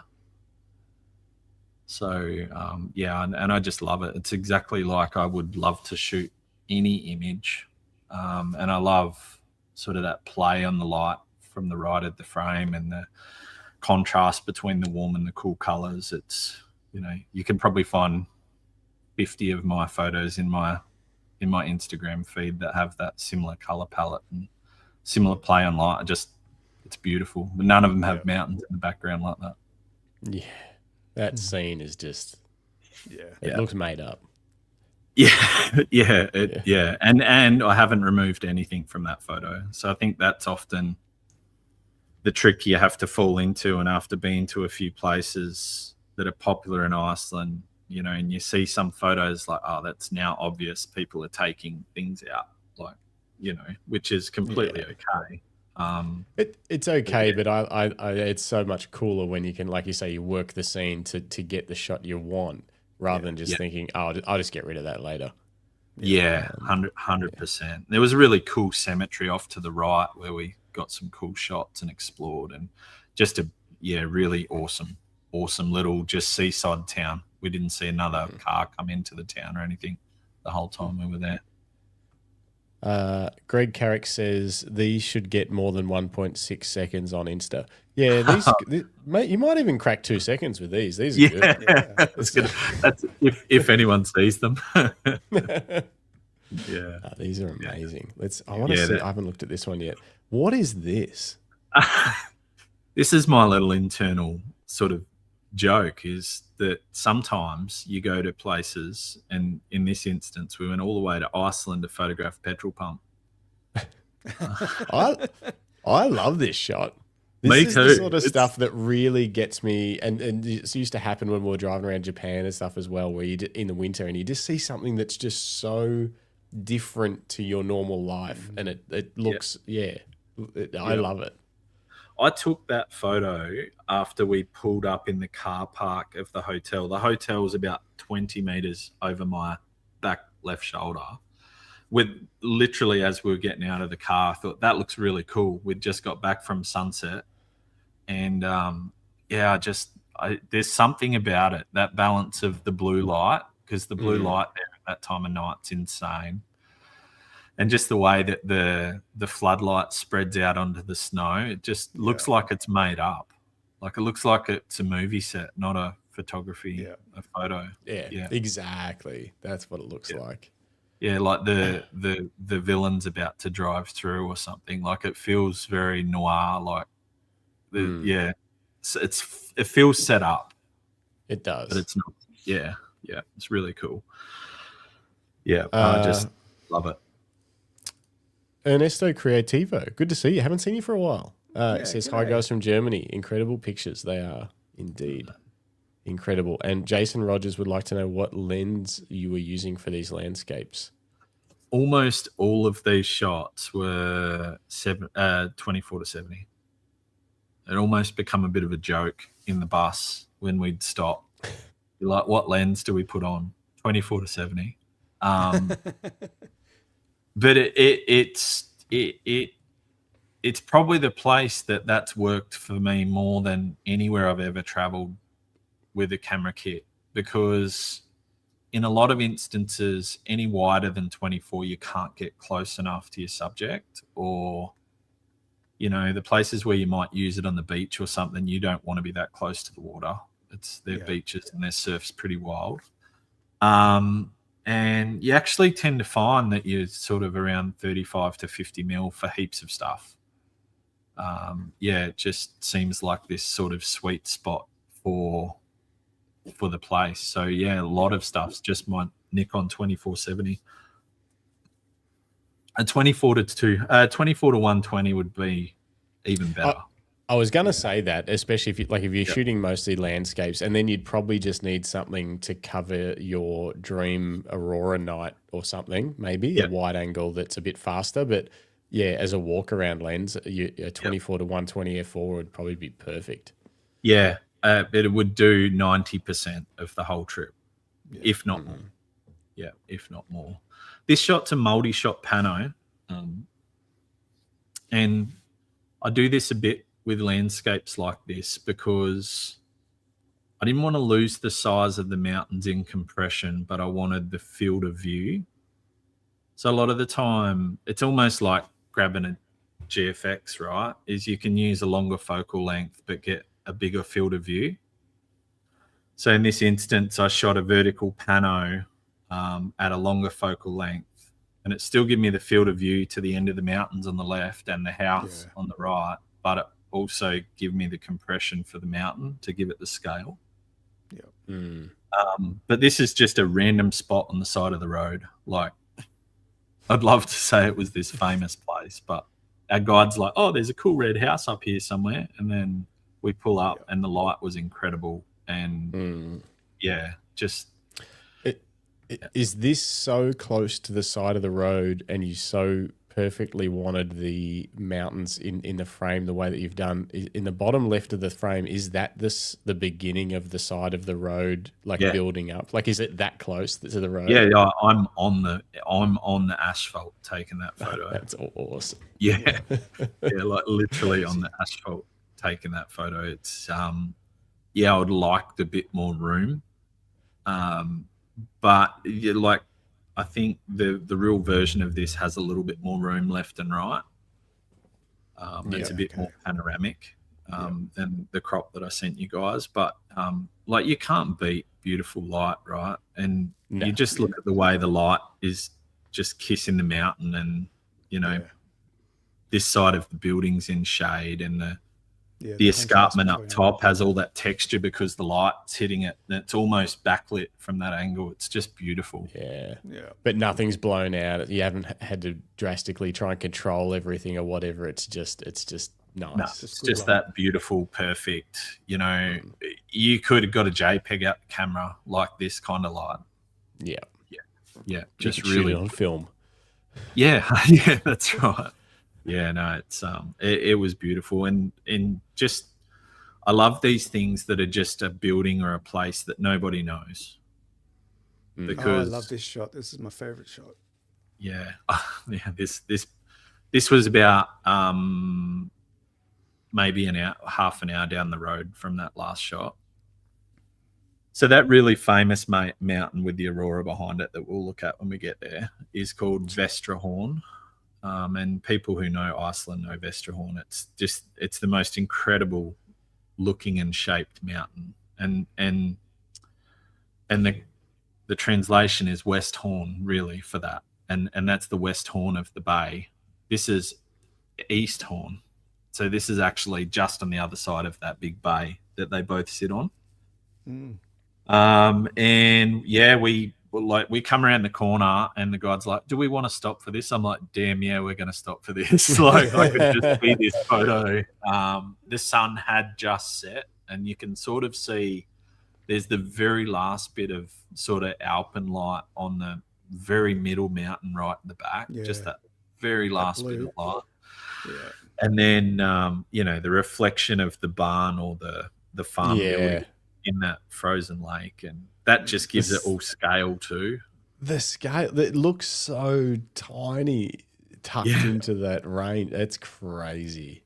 Yeah, yeah. They have some pretty good property in Iceland, hey? Like there's places you think, oh yeah, I could probably live there. That's what's great. I'm like, does someone own that? Is that someone's house? That could be someone's house. Imagine living there, walk out with a coffee in the morning. Normally, it's a farm. So, like our guy was explained to us, like if you owned that block, you'd own down to the ocean, generally, and to the middle of the top of that mountain would be your property. That would be the boundary. So, like you'd own a part of that mountain. And yeah, the scale is just. I think shot like this does a pretty good job at conveying it. But then just to be able to explore that with your eyes and your brain try and compute it in the moment is like wild bananas. Wild. Yeah, really, really beautiful. And like it's the age old thing too, is you can see like I always lean to that warm cool contrast as well. It's like a really similar color palette in that image. Yeah. I just love it. It's just so nice to look at, so easy to look at when you have that contrast and that blush of warm color to offset all the other cool, it's really, really beautiful place. And then this thing. And this is its twin. Crap. So this is Vestrahorn. Like our guide said to us right through the trip, because obviously we have a fair focus on trying to catch the Northern Lights. And he said, like we were looking at the weather, because the weather's a bigger part at the moment than the aurora because of this solar cycle we're in. It seems like there's some version of aurora every night there, which is wild. So the gap in the clouds looked like it was going to be the night we were at Vestrahorn, or near Vestrahorn. And my guide Hawker said, I've never got an aurora photo above Vestrahorn. So it was like then my personal, like I kept just jabbing it to him the whole trip. We're going to get it. We're going to get it. We're going to get it. And then while it wasn't perfect, you can see there's a bit of cloud there. It was phenomenal. It was just beautiful. The scale of these black sand dunes is something that you can't comprehend. Like think of sand dunes near a beach that are a couple of meters from top to bottom. That's actually what you're looking at here. It's not just little humps in the sand. And it just worked out really well. I think pretty much everybody got some beautiful shots that night. I've got quite a few shots. This is one frame out of a time lapse. So when I get time, I'll try and put that together. Oh yeah, so you that'd be sort of amazing. see that movie. Yeah. You have to, let us know when that's together so we can play it on the show. That'd be insane. When I do aurora photography of any description, that's normally how I do it. So I normally get my settings close, get a nice frame with a nice foreground, and then just put the intervalometer on and just commit to the shot. And it's landed me some pretty epic footage in the past. So it's my comfortable place. But on a workshop, what it allows me to do is I just set my camera up and left it at the bottom of the dune and went and helped everybody else. So while my camera was there getting whatever we got in terms of conditions, I was able to try and make sure everyone else got some great shots as well. Nice. Yeah, incredible. Complete naked eye with those beams, like no trickery like some of our Southern Lights shots where it's like, oh, you could faint naked eye it. It's like, no, you can either see it or you can't. Yeah. you can. The way it's painted everything green, just from that light that's coming down. It's crazy. Like, and I think the cloud cover had a big part in that because it was almost like it was just reflecting all of that green light. But it was just, it was actually pretty comical. We checked into the hotel, thought, yep, it's on. We better go eat dinner. So we went to this pizza joint, and it was like, it took us longer to order pizza than it did to get it and eat it. It was just like the weirdest, funniest story. Like, just it was like the staff had no idea, and you had to order off the table, but then you couldn't pay, and like all this weird stuff. And then we finally got to this place, and this is the one place for the whole trip that's behind a gate. So to get out to this location, which is called Stocksness, to shoot back at Vesterhorn is behind a boom gate, and you've got to pay. It's private land, which is not a problem. But do you think we could get the thing to bloody work to pay? Like, of course. Like, it was like we could have filmed a whole episode of Mr. Bean with me and the guide trying to pay for this ticket. It was that bad. The guide went up and he was tapping his card and couldn't get it to work. And then two other guys come over and they're like, they've just done theirs and left. Like, theirs worked straight away. And I thought, oh God, what a muppet. I'll go fix it. So I went over there and then I couldn't get it to work. It was just like this series of unfortunate events. But what did happen is we ended up sitting around for probably half an hour before the lights really kicked up anyway. So we didn't miss anything. Yeah. It was all a part of it. Was this the only one for the trip, the only aurora, or did you get multiple auroras? No, I've got so there's a black church. You see heaps of photos, and that's one of the reasons I haven't put it in this deck, where we probably got a better aurora, if anything, with no clouds. So I've got some really great shots of that. But there were 2 or 3 other nights that someone or multiple people got up either really early or went out late and got some version of the aurora. Like, it was, if there was, like I said, if there was no clouds, you could have shot Northern Lights every night. Yeah, man. Because there's this solar maximum, solar storm. I don't understand it too much. Everyone was looking at the apps, and I'm like, well, I'm just going to go outside and have a look. Okay. Yeah. You're like, hang on, guys, we're in Iceland. We just walk outside. I mean, like, you can look at those apps and they can say, there's a good chance, blah, blah, blah. But especially after being there, there was one night we were there that said there was a great chance, and then there was not much. And then there was the night we saw it at the Black Church, like, oh, it's not going to be very good tonight. And then it was like full ribbons of green in the sky. Like, they don't know what they're talking about, like the generic apps. I'm sure the space weather scientists do, but, what could hurt to walk out with your camera and tripod and take a photo? Yeah, exactly. Well, it's funny. It makes me remember what I think it was my dad or my pop used to always say. That the weather people should stick their head out a window to see what the forecast is going to be. Yeah. It's kind of like that, isn't it? Wet or dry. Just go out and have a look. Go out and shoot. Incredible Amazing. trip. Like, I did a photo night last night just for the people on my mailing list, and I had like 96 photos that I shared, and I had to leave so many cool things out. It was crazy. Yeah. Oh, that makes it so worthwhile. There's Vesterhorn during the day. It's so beautiful. Yeah, it's my type of thing. The jagged mountains and the sand dunes and the cool, weathered grass. Yeah, and all over those dunes are patches of frost. You can see light patches in those black dunes. That's all frost, and it's super cool. Super cool place. rugged landscape. Yeah, really, really rugged. Yeah, for sure. And then is this the Diamond famous beach? Yeah. So, like, I really enjoyed it from a experience perspective, but I think to get really unique images there, you'd have to be there in really great conditions. And I'm sure everyone got beautiful photos. Like, I'm super proud of the photos that I got there, and I know I didn't shoot half as many as others. And they're super arty and they're cool. And I tried to do it a bit different, used a bit longer shutter and tried to play more on the waves in the background. And but this place, you are literally dodging tourists. Like, there were so many times I had a shot framed up waiting for a wave, and someone would just walk in front of you. Yeah.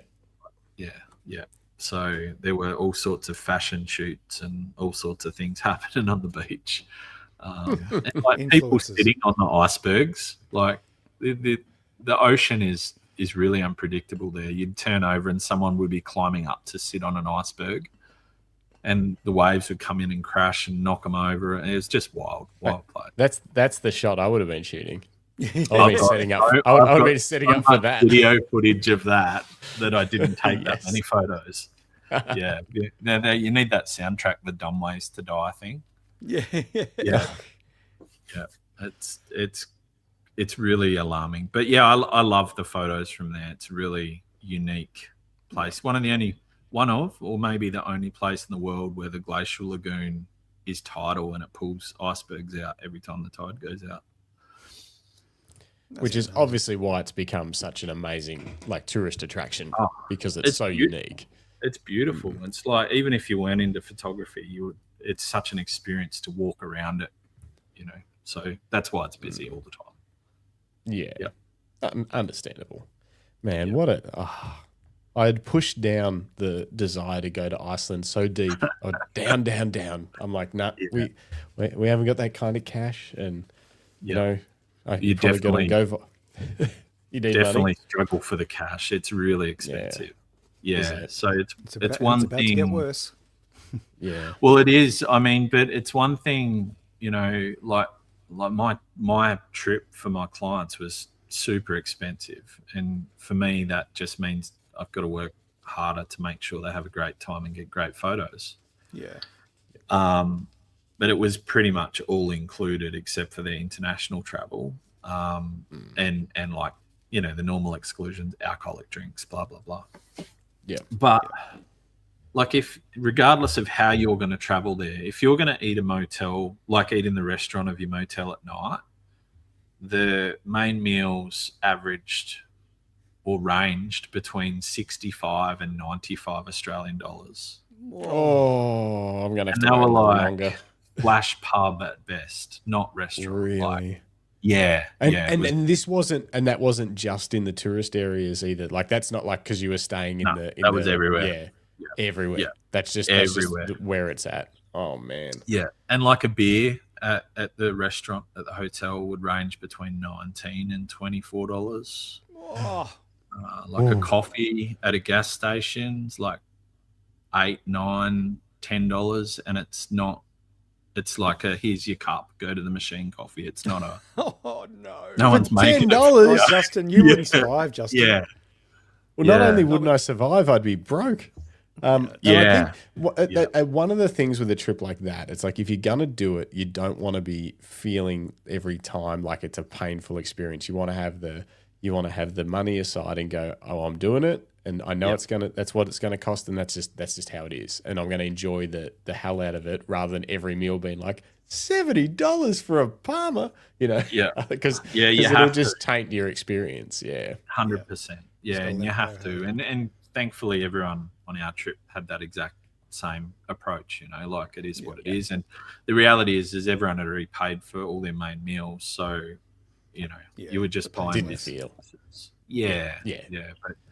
you could definitely, it'd be a struggle to take a family of 4 or 5 there. Like, you would. Oh, imagine. It would be wild. Imagine $90 each for a family of 5 for dinner. Yeah. Well, plus Mum, I'm thirsty. Too bad. Yeah, like a gas station burger and chips is a good example. Like gas station burger chips and a Pepsi meal, like something like you would get at maybe Hungry Jack's, is like $29, $32. And it's not it's not good. Yeah, it's okay. It fills the hole. Yeah, exactly. That's all it can do. Sure. All right, so we've got to keep this thing rolling because I was going to say we've our hour and a half already. Our hour and a half show is already 5 minutes over. We've got all right. So let's do a real fast. You took a different camera to Iceland. Yeah, Nikon sent me a ZR, which is the new Red cinema spin-off. So no viewfinder. No EVF. No, epically big screen. Like is it as big? Is it as cool? Like, is that screen as nice as everyone said it was to use? Yeah. It's 4-inch, super bright. I was like, I don't know whether I could not have an EVF, but for your backup camera, definitely. Yeah. So I took it just as my backup with my Z9 as my main camera. I took a stack of stills, a heap of Aurora shots, because normally my backup camera is my Z6, and I do that because the low res is generally a bit better with noise, and I use that in the low light. But it was really good. It's really different form factor is probably the biggest challenge that you might have if you're really familiar with Nikon stuff. Like some of the buttons that have been on all of the cameras aren't there anymore. The top of it is, whether it will focus or not, is literally like 3. It's very cinema. Yeah. So it's I see. Yeah, very, very cinema focused, and it fits in a cage and it like specs out and shoots like 6K raw video, and it's got epic image stabilization, and it's a really, really great camera. It's definitely going to be a backup in my camera bag from now on. I really enjoyed it even as a stills camera. So it's still a 24 megapixel, Is it the same sensor as the Z6? Yeah, basically, 3. but it's 3. Yeah, but just with a more video focused processor or something. Yeah, and the big screen, and I think it's got a little bit better image stabilization. Don't quote me on that. But this version Nikon sent me has like a small rig bracket and grip. Yep. Without that grip, it would be a really difficult photography camera because it's a very square, bricky sort of body. But with that grip, it's actually, it's really good. I like it. I'm really, really happy with it. And being that I've already got a heap of Z lenses, like I filmed that last YouTube video, actually, I secretly filmed all my A-roll with this camera for that. And you can see the difference. Like I normally use my Z9, which is great, but the colors and stuff out of it are really nice. Really, really easy to use. So very, very cool to use a cinema camera as a photography camera. Yeah, that's definitely an interesting perspective, because most people would probably dismiss it and just be like, no, that's not for me. No. Well, especially with an EVF. Yeah. That'd be a big turn off for a lot of people. It's $500 cheaper than a Z3, as a Z6 III. So even off the shelf. And I think if you are a hybrid shooter, then it's a bit of a no-brainer. Like if you were purely photography, the Z6 III is still a really good video camera. Like it shoots internal Nikon RAW footage as well. So it would be a balance. Like if you needed the EVF, if you were shooting a lot of long lens and wildlife stuff, you need that viewfinder. Yeah, you need to be able to make sure that you've got that pinpoint focus on the eye or whatever. I could see like wedding photographers and stuff like loving this. Yeah. Because a lot of that's run and gun, and it's like different angles, and the screen's massive and it folds to all different angles. Like I could see a wedding photographer or event photographer really, really liking it purely because of the screen. And maybe if they make a Z6 IV and put an EVF and that big screen, it might make this a bit redundant. But the screen's amazing. Yeah, let's see more of that. Let's see more massive screens on the back of all cameras if they can fit them. Why not? It's not even just the size. It's like super bright. Super bright. Even in the brightest conditions, you can still see. And really clear. And the thing that really shone for me on this trip was how good it was for night photography. Because you can put that screen on any angle. And it's so big and clear that it was just really easy to focus the camera and really easy to see what you had framed up. And it was a bit of a game changer, I think. Yeah. Wow. Cool. We look forward to more work from you. Yeah, we'll keep an eye on it. We'll quickly keep on trucking to your images because I think we've got over 10 of those, so we'll have to move fast tonight. But quickly, Jason Rogers asks, what about sports? I'm assuming for that particular camera. I can't imagine it would be the ideal sports camera. Probably not. It's still got fairly decent burst rate, and the autofocus is the same as all the other Nikon stuff. Yeah. One thing I think, I don't know, I think you might run into rolling shutter stuff because it doesn't actually have a mechanical shutter. Yeah. It's like the Z8 and Z9. It's full electronic shutter. Electronic, yeah. And while they don't have an issue because they're really focused on that sort of action and high-speed stuff, I couldn't say about this. But I think with sports too, like you spend a lot of time waiting and a lot of time waiting with your elbow tucked into your hip versus holding it out so you can see the screen. I don't think it would be practical. I was going to say, and even with a bright viewfinder for fast action, LCD for fast action on a bright day, it might not be enough to be able to really see what you're doing. I use my EVF all the time for sports because you just need to be able to get in and see exactly what's happening in the frame. I don't know. Maybe indoor sports. Maybe. Yeah. Curling. Might be a game changer for table tennis, darts. Yeah, basketball. Basketball. Darts. Yeah. Darts.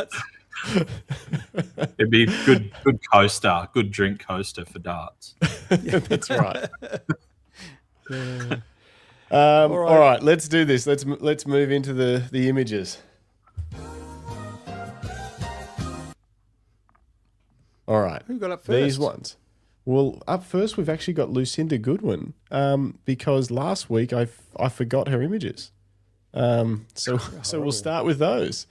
And she said simply, shot this show last night on photo and video duties. So we'll crank through them and have a look. I don't actually know who this artist is, but they look very cool.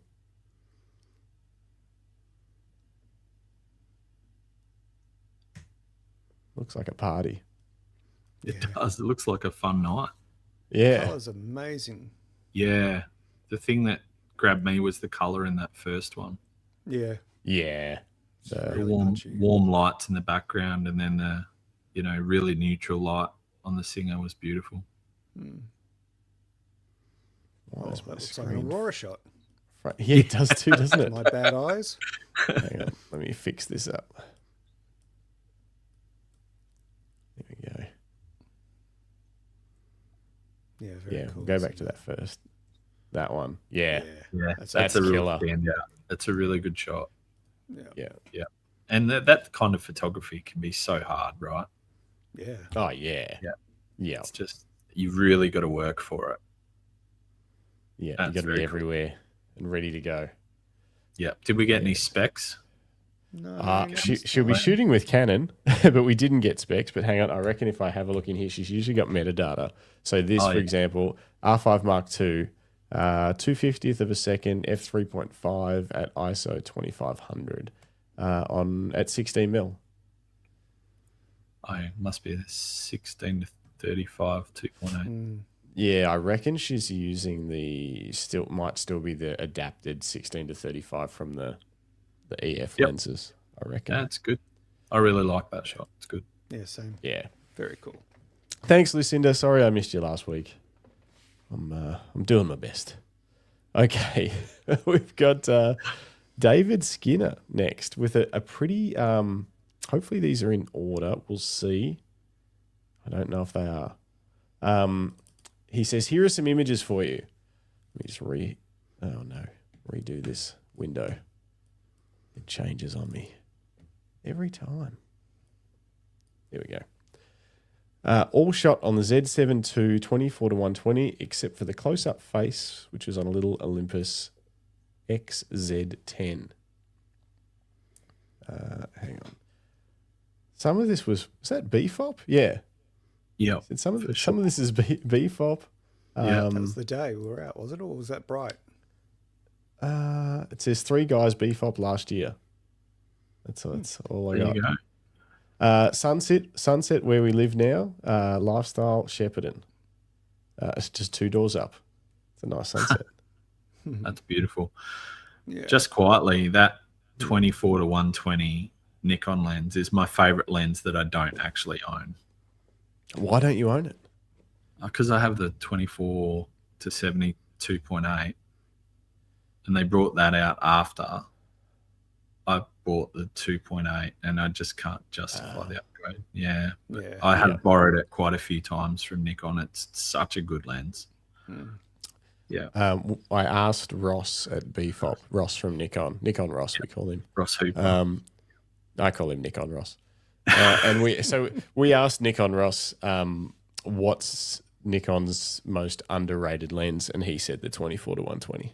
It's a phenomenal, like, for a landscape photographer or someone who's just walking around, phenomenal lens. That was beautiful sun stars too. Speaking of sun stars, yeah, it's really cool blade stars in it from the sun. Yeah, really good. Yeah. This was at BFOP as well. Yeah, and then, almost feels a bit infrared, that shot. Yeah, doesn't it? Because those leaves behind it are backlit and really glistening. They look quite white. Yeah, really good. They do. I think this is the shot that he's talking about from the 9-year-old camera, the Olympus XZ10. No longer made. Bring it out every now and then for fun, and it does shoot raw. Wow. That's I wish I didn't sell all of my old cameras. Yes. Me too. Yeah. Me too. Yeah. My first good digital camera was a Panasonic DMC FZ10. It was like the one with the big optical Zeiss lens. So good. I wish I still had it. Yeah. Oh, look at that. Dennis. That's a bit of beef-up action too, yeah. Yeah. Light painting in river. On the podcast, in the photos, he just won't go away. Yeah, I know. So this is 2 seconds handheld. Yeah, it is. Yeah, handheld. Yeah. Impressive. That's pretty cool. F22 at 96mm ISO 500. And then what else we got? That's the wild stamp of approval. Smoke haze in the Buffalo Valley. And then this That one. wasn't at BFOP. No, it wouldn't have been. No way you were up there. No. More recent, maybe. This one was. Backlit was- Man. Yeah. Yeah. That's great. I remember that. This is a third of a second handheld as well. So experimenting with some slower shutter speeds. Yeah. But my favorite shot of the collection, I included a picture of the camera. This is the Olympus XZ10. Yeah, I don't know. We need more of these cameras, more of these little cameras. Yeah. They're just not coming out. They got to make a comeback. Phones are killing them. Yeah, for sure. Yeah. But they're on the Which is, rise. Sales are on the rise, like I said earlier, and especially in Asian regions. Compact fixed lens cameras are booming. Yeah. Or even like a Sony RX100. Far out, though. Great camera. Yeah. Yeah. Great camera. All right. Cool. Who's next? Very cool. Thank you for sending those in, David. Keep it coming. And up next, we have Kyle Atwood. Let me fix my window again. And he says, I've been listening to the Camera Life podcast for a few months, and after catching the show live, I thought I would send through a few images. I've enjoyed photography since I was a teenager, and after briefly dabbling in street photography a few years ago, I spent several years shooting almost exclusively automotive and motorsport as a hobby.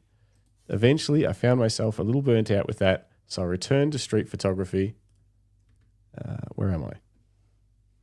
So I returned to street photography and realized it was what I enjoyed the most.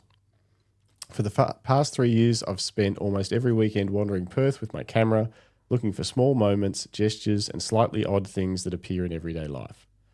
Nice. Most of the work is shot on 35mm film and comes from repeatedly returning to the same streets and seeing what unfolds.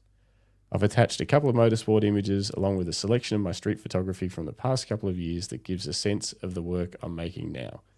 I may have attached a few too many, so please feel free to share whichever ones you think work best. Perth is often described as a quiet city, but I'm continually described by what turns up if you spend enough time wandering it. Great images. Yeah, Yeah, cool. really good. Street photography is something that I find very hard. Me too. Yeah. I find it easier overseas, but in Australia, I find it really, really, really hard. Yep. There's definitely it's a different set of skills to a lot of the other genres of photography. Yeah, really cool. What do you think, Greg? You're a street guru. What do you think of these? Dabbled. You've dabbled? They're amazing. Dabbled. They're wonderful. The colour one previously of the woman eating the ice cream was a beautiful composition because you've got the girl. child is seeing Yeah. it, I the didn't guy's see ignoring her. it, and then there's someone in the background further. And just the colour palette as well. You've got the red, she's got red. You've got the blue at the back of the building up there in the background.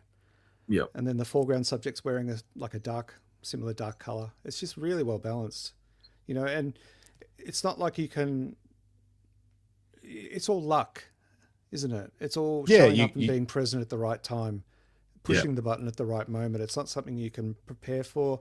It's not something that you can stage. Right. This one's. Oh, sorry, Greg. I got distracted. Right. Go on. No, I was just going to say, you're purely just looking for the, who's the hero in the shot, and then hoping it works when you press the shutter, hoping everyone moved into the right spot for you, as it happened. Yep. Yeah. This is my style of thing, like heaps of contrast. I really like the framing. With the elements in the frame, there's balance to me. What strong subject balance out by smaller subjects on the other side, the shadows and stuff. This is my style. Yeah, very cool. Yeah, I've been like a bit of contrasty black and white lately as well. Yeah, just it's nice to shift. Yeah, I like that one. That one's really good. Cool too. I think we got. Kyle said, I rambled and then realized I forgot to include settings or info about the photos. Most of the black and white film are HP5 at 800. Wow. Yeah. Nice. Well done. Yeah, beautiful shots. Really good. I don't know if I missed the motorsport ones. Maybe I'm not sure what's happened. We'll no, the story was Kyle's parked motorsport. I thought he said he included. I've attached a couple of motorsport images along with. Yeah, maybe they didn't download properly or something. But anyway, the street images are epic. Well done. This one's trains racing. Yeah. Yeah. This is the motorsport. Yeah. They're really good. Yeah, beautiful work. Yeah. All Well done, right. Kyle. Well done. Keep it up. Send in more. Where is Greg Carrick? Greg Carrick. No, not Greg Carrick first. David Leparati first. Yeah. Yeah, I almost got lost there. That's cool. Okay. Oh, wow. Santa's stolen the police jet ski. You don't see that every day. More images created for the Queensland Police Service Media Unit, as I stated last week. They own the copyright, and I've blurred the faces of serving members and stuff. All shot with 5D Mark III and various EF lenses and the 600 EXRT speedlights. This is Police Santa on jet ski off Gold Coast. Oh, look, a robot dog. Wow. This is the... The bomb robot, bomb defusing robot.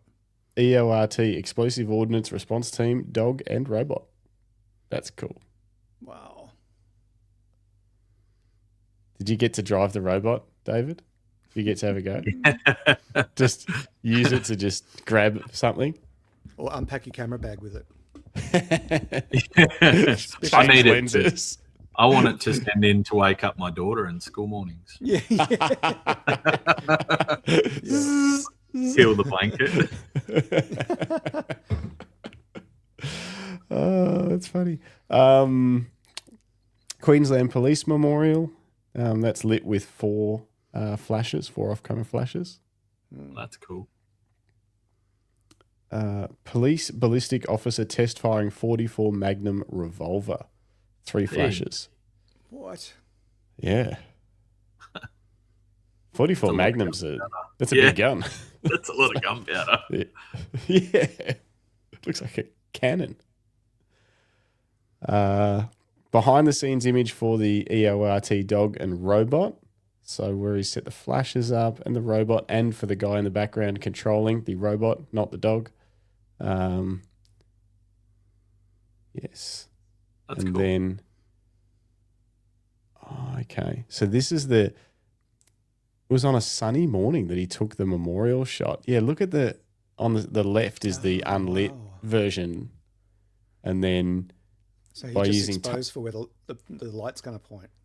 Yes, and tungsten white balance in camera, and then gelled with CTO gels, color temperature orange gels on the flashes to correct for the tungsten white balance, so that they looked natural, but it made the rest of the frame blue. Yeah, cooler. really clever. Very clever. Yeah, very cool. Flashes all at full power, and then Photoshop the lights on the ground to make it look like the light was coming from somewhere in the shot. Nice.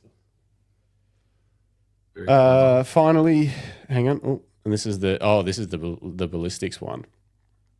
The ballistics shoot was very dangerous due to being in front of the gun, even wearing a heavy bulletproof vest. 44 Magnum revolver was very loud in this small room, even with ear protection. The revolver was used because more flame is generated as the bullet passes from the chamber into the barrel. Nice.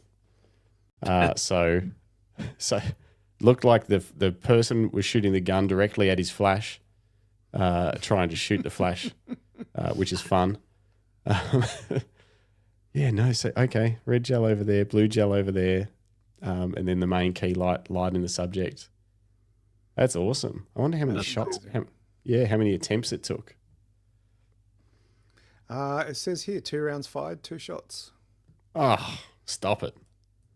I would have burnt through all of their ammo and like, let's just do a couple more. I don't know if I've got it. Very cool. Very amazing. Greg Carrick up next, continuing the theme, because he says this week is a CFA theme. Young boy exploring a real fire truck. Oh, that's cool. And then the CFA demonstrating how they fight an LPG tank fire. Yeah, I love those kinds of things. I shot this cool commercial job late last year where it was for a mine site, and we did like an hour with their rescue team doing stuff like this. And I was like, oh, we could probably get a few more shots of this. I enjoyed shooting it so much. Yeah, this stuff's so cool. That's one of the only commercial sort of things I still do is I shoot for a guy that does training for those teams. They just had their competition in Bendigo last weekend, not this weekend, just gone the one before. They had 13 mine rescue teams here in Bendigo doing a competition. And it's the easiest stuff to shoot because it's cool. You don't have to do anything. You just let them do it, and then you take photos. Yeah. It's really cool. Yeah, super fun. Finally, the annual CFA Santa run in Mount Evelyn. That's an awesome shot. It's amazing. Look at the shadow. Yeah. Yeah, the shadow makes it, doesn't it? Yeah, doesn't it? So cool. Like, really. Is the shadow real? Of course it's real. What do you mean? Can't tell. Is it real? It has to be, I guess. I'm sorry, looking at the truck. Greg Carey, I apologize for him, really. apologize for it. Yeah, that's really cool. That's amazing. Yeah. Well done. Very cool. Yeah, that's so. And he even goes on to say these were taken with my Nikons before I saw the light. Yep. Look at it. Yep. That's an amazing shot. So cool. Super cool. Yeah. Okay. Jamie Vandenbrink, where are we? Jamie. After hearing how Dennis cracked out his Canon 450D last week, I thought I would share some of my favorite photos from my 450D. I brought the 450D in 2009 just before heading to New Zealand, my first ever proper photography camera. What a place to test out a new camera. Just gorgeous landscape everywhere. Hang on, we'll go to the next one. The seal and sunset was at Carter's Beach, Greymouth on the west coast. The panoramic is the gorgeous Kaikoura on the east coast. I don't know how to pronounce that, but wow. Yeah. That is gorgeous. Beautiful, isn't it? Yeah. On the east coast. I haven't been there. That's beautiful. I just experimented with settings. I didn't really know what I was doing. These landscapes are still some of my favorites. Hope you like them. And then goes on to say, thanks again for creating this community. Although I work in a camera shop, I don't really have any friends who are into photography. Really look forward to Mondays and nerding out and listening to like-minded people. Have a great show. Aw. We're your safe place. You know? I love that. Those images are proof, right, that in good light, good conditions, it doesn't really matter how good your camera is, right? Yeah. Exactly. And I love that about photos that were taken on decades-old cameras. People are like, you need the latest and greatest, but there's still these incredibly beautiful photos taken on cameras that are 20-plus years old now. Well, yeah. When we were doing the, was it the BFOP interviews? Or when we interviewed some of the BFOP instructors, we were surprised how many of them were still shooting on DSLRs. Yep. Yeah. Because it just made sense to not upgrade yet. They had all the lenses, they had reliable cameras that were working perfectly, taking amazing images. Mm-hmm. It was just really stark just to hear people say, "Oh no, I'm still shooting on a DSLR." Yeah. Great. I really loved my D850. That was such a good camera. Oh yeah. Like, there isn't. I don't think. Maybe I could be proven wrong, but there isn't better image quality, and out of any mirrorless camera than there is out of that D850. They might be on par. Maybe an argument could be made for the Sony A7R 5 with 60 megapixels, beautiful sensor. But when you're talking about comparing it to the top of the range Nikons, the top of the range Canons in the mirrorless. It's at best they're just on par with that camera. Yeah, absolutely. Yeah, 100%. Yeah. Still images. It was amazing. Yeah. Dennis says it's not the wand, but the wizard who waves it. That's what my dad said to tell the girls. Nice. Oh dear. Yep. And then Tweak Productions says, yes, great light makes it. I've been back with other cameras and haven't been able to get shots like this again. Yeah, exactly. Yeah. Great shot. Amazing. Okay. Who's next? David Mascaro. Some more street portraits with all the stories. Some very sad. Some who have decided to voluntarily check out. At this point, the cameras used don't really matter. Most of this group I don't really see anymore, so I hope they're all doing okay. Have a great show, guys. Gosh, very, very solemn this week, David. Yeah. Super cool Heavy. photo. Yeah. Yeah, his street portraits are always amazing, but sounds like he might be when he went through and curated this collection, might have hit him a bit hard. Yeah.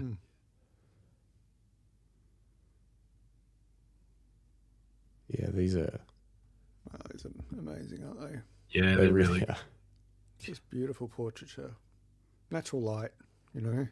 Yeah. I think like the really beautiful portraits, they obviously have all the technical things going for them, but what they have is trust between the person behind and the person in front of the camera. Yeah. You can And just he see said- it, right? Yeah, and he said before that sometimes he just doesn't even take the photo. He just sits and talks with them. Yep.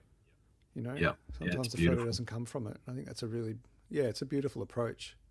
It's a compassionate approach, you know. And he always says that, you know, he talks to them first. He says hi and has a chat and asks permission. Yeah. And doesn't just walk up with a camera and go bang. So Yeah. It's all the best portrait photographers in the world are great people, right? Exactly. They know how to bring the best out for their images by talking to people and working with people.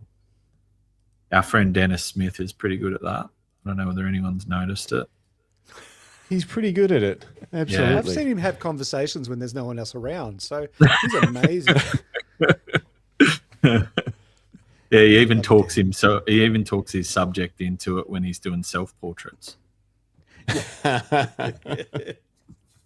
Nah, he is though. Like working with Dennis, he's very good at that. Yeah, he is definitely a people person. Yeah. Uh, They're beautiful photos. yeah, beautiful images as always. David, keep them coming. I want to see the book. You got to make the book. You got so many images every week. I'm like, surely he doesn't have more. And every week there's 6 street portraits that we haven't seen before. Yeah, Crazy. All right, Paul Carpenter says, big storms rolled through Canberra yesterday evening. When it happens before sunset, this normally provides an opportunity to get up on the ridge behind my place and get some great light as the storms depart to the east. Here are 2 images on the new RF 15 to 35. It's a beauty. It is a beauty. F8 1/6 ISO 100 at 23 and 27 mil respectively. And so this is the other one. Oh, wow. Look at the colours. The light. But the alignment too, the alignment of the power lines and those 2 brighter streaks in the sky. Yeah. Really cool. Love the first one. I love I love a bit of magenta in the clouds when that light's sort of that purpley cool color. It's very, very nice. Yeah, and the framing of this tree. Yeah. That tree's got a lot of character. I'm not suggesting you do this, Paul, but imagine if that tree, if there was nothing else, or if that was on like a bare bit of land, how beautiful that would look. Don't do it. But imagine how cool that would look. Just see it on the, I don't know, out on a plane somewhere. Okay. Phil Beautiful. Thompson. All right, there's a few of these. We'll have to go through them quick. But similar to last week's submissions, this week I've chosen... Oh, hang on. What's happening here? Go back to the start. Come on. There we go. This week I've chosen fog bows. They appear on foggy mornings and on a similar principle to rainbows, will appear when the sun is still low, shining on the fog that is starting to burn off. While rainbows use refraction to create vivid colours from large drops, fog bows use diffraction, which blurs the colours together into white. All of these I captured in country locations just in Geelong, at Sarah's, Barrabool, Dog Rocks, Drysdale, Freshwater Creek and Maud areas. All done on Pentax K3 and K1 cameras, shutter speed 140 to 180, aperture f13 to f18, and ISO 200 to 400. Nice. I like the Dog Rocks one.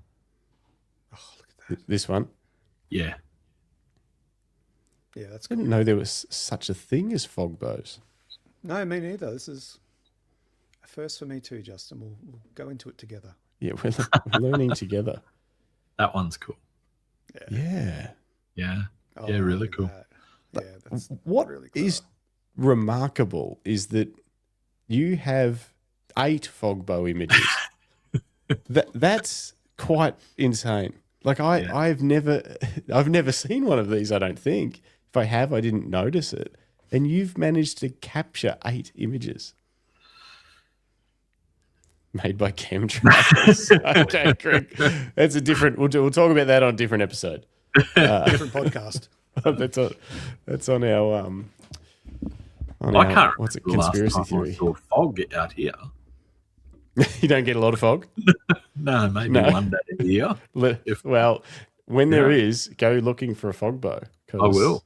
I absolutely will. Yeah, that's really cool. I think that Dog Rocks photo is just beautiful. I like the simplicity. Yeah. Yeah. It's like now imagine if that tree was the tree from Paul Shot. Imagine. That's what I'm picturing in my head. Yeah. This is a cool tree though too. It's got some character. Yeah. I like it. The lean. Yeah. Thanks for sending those through, Phil. Yeah. Oh, the tree lean. Yeah. Yeah. The imbalance in the branches is made up for by the balance in the way the tree leans. Yeah. Yeah. Very it's cool. like leant over to carry the weight of the branches on the other side. It's nature at its best. It's very cool. Oh, they're wonderful, Phil. Thank you. Yeah.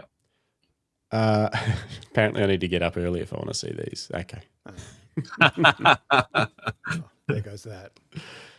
Everyone thinks I sleep in. I get up at 5:15 every day. I just don't go outside.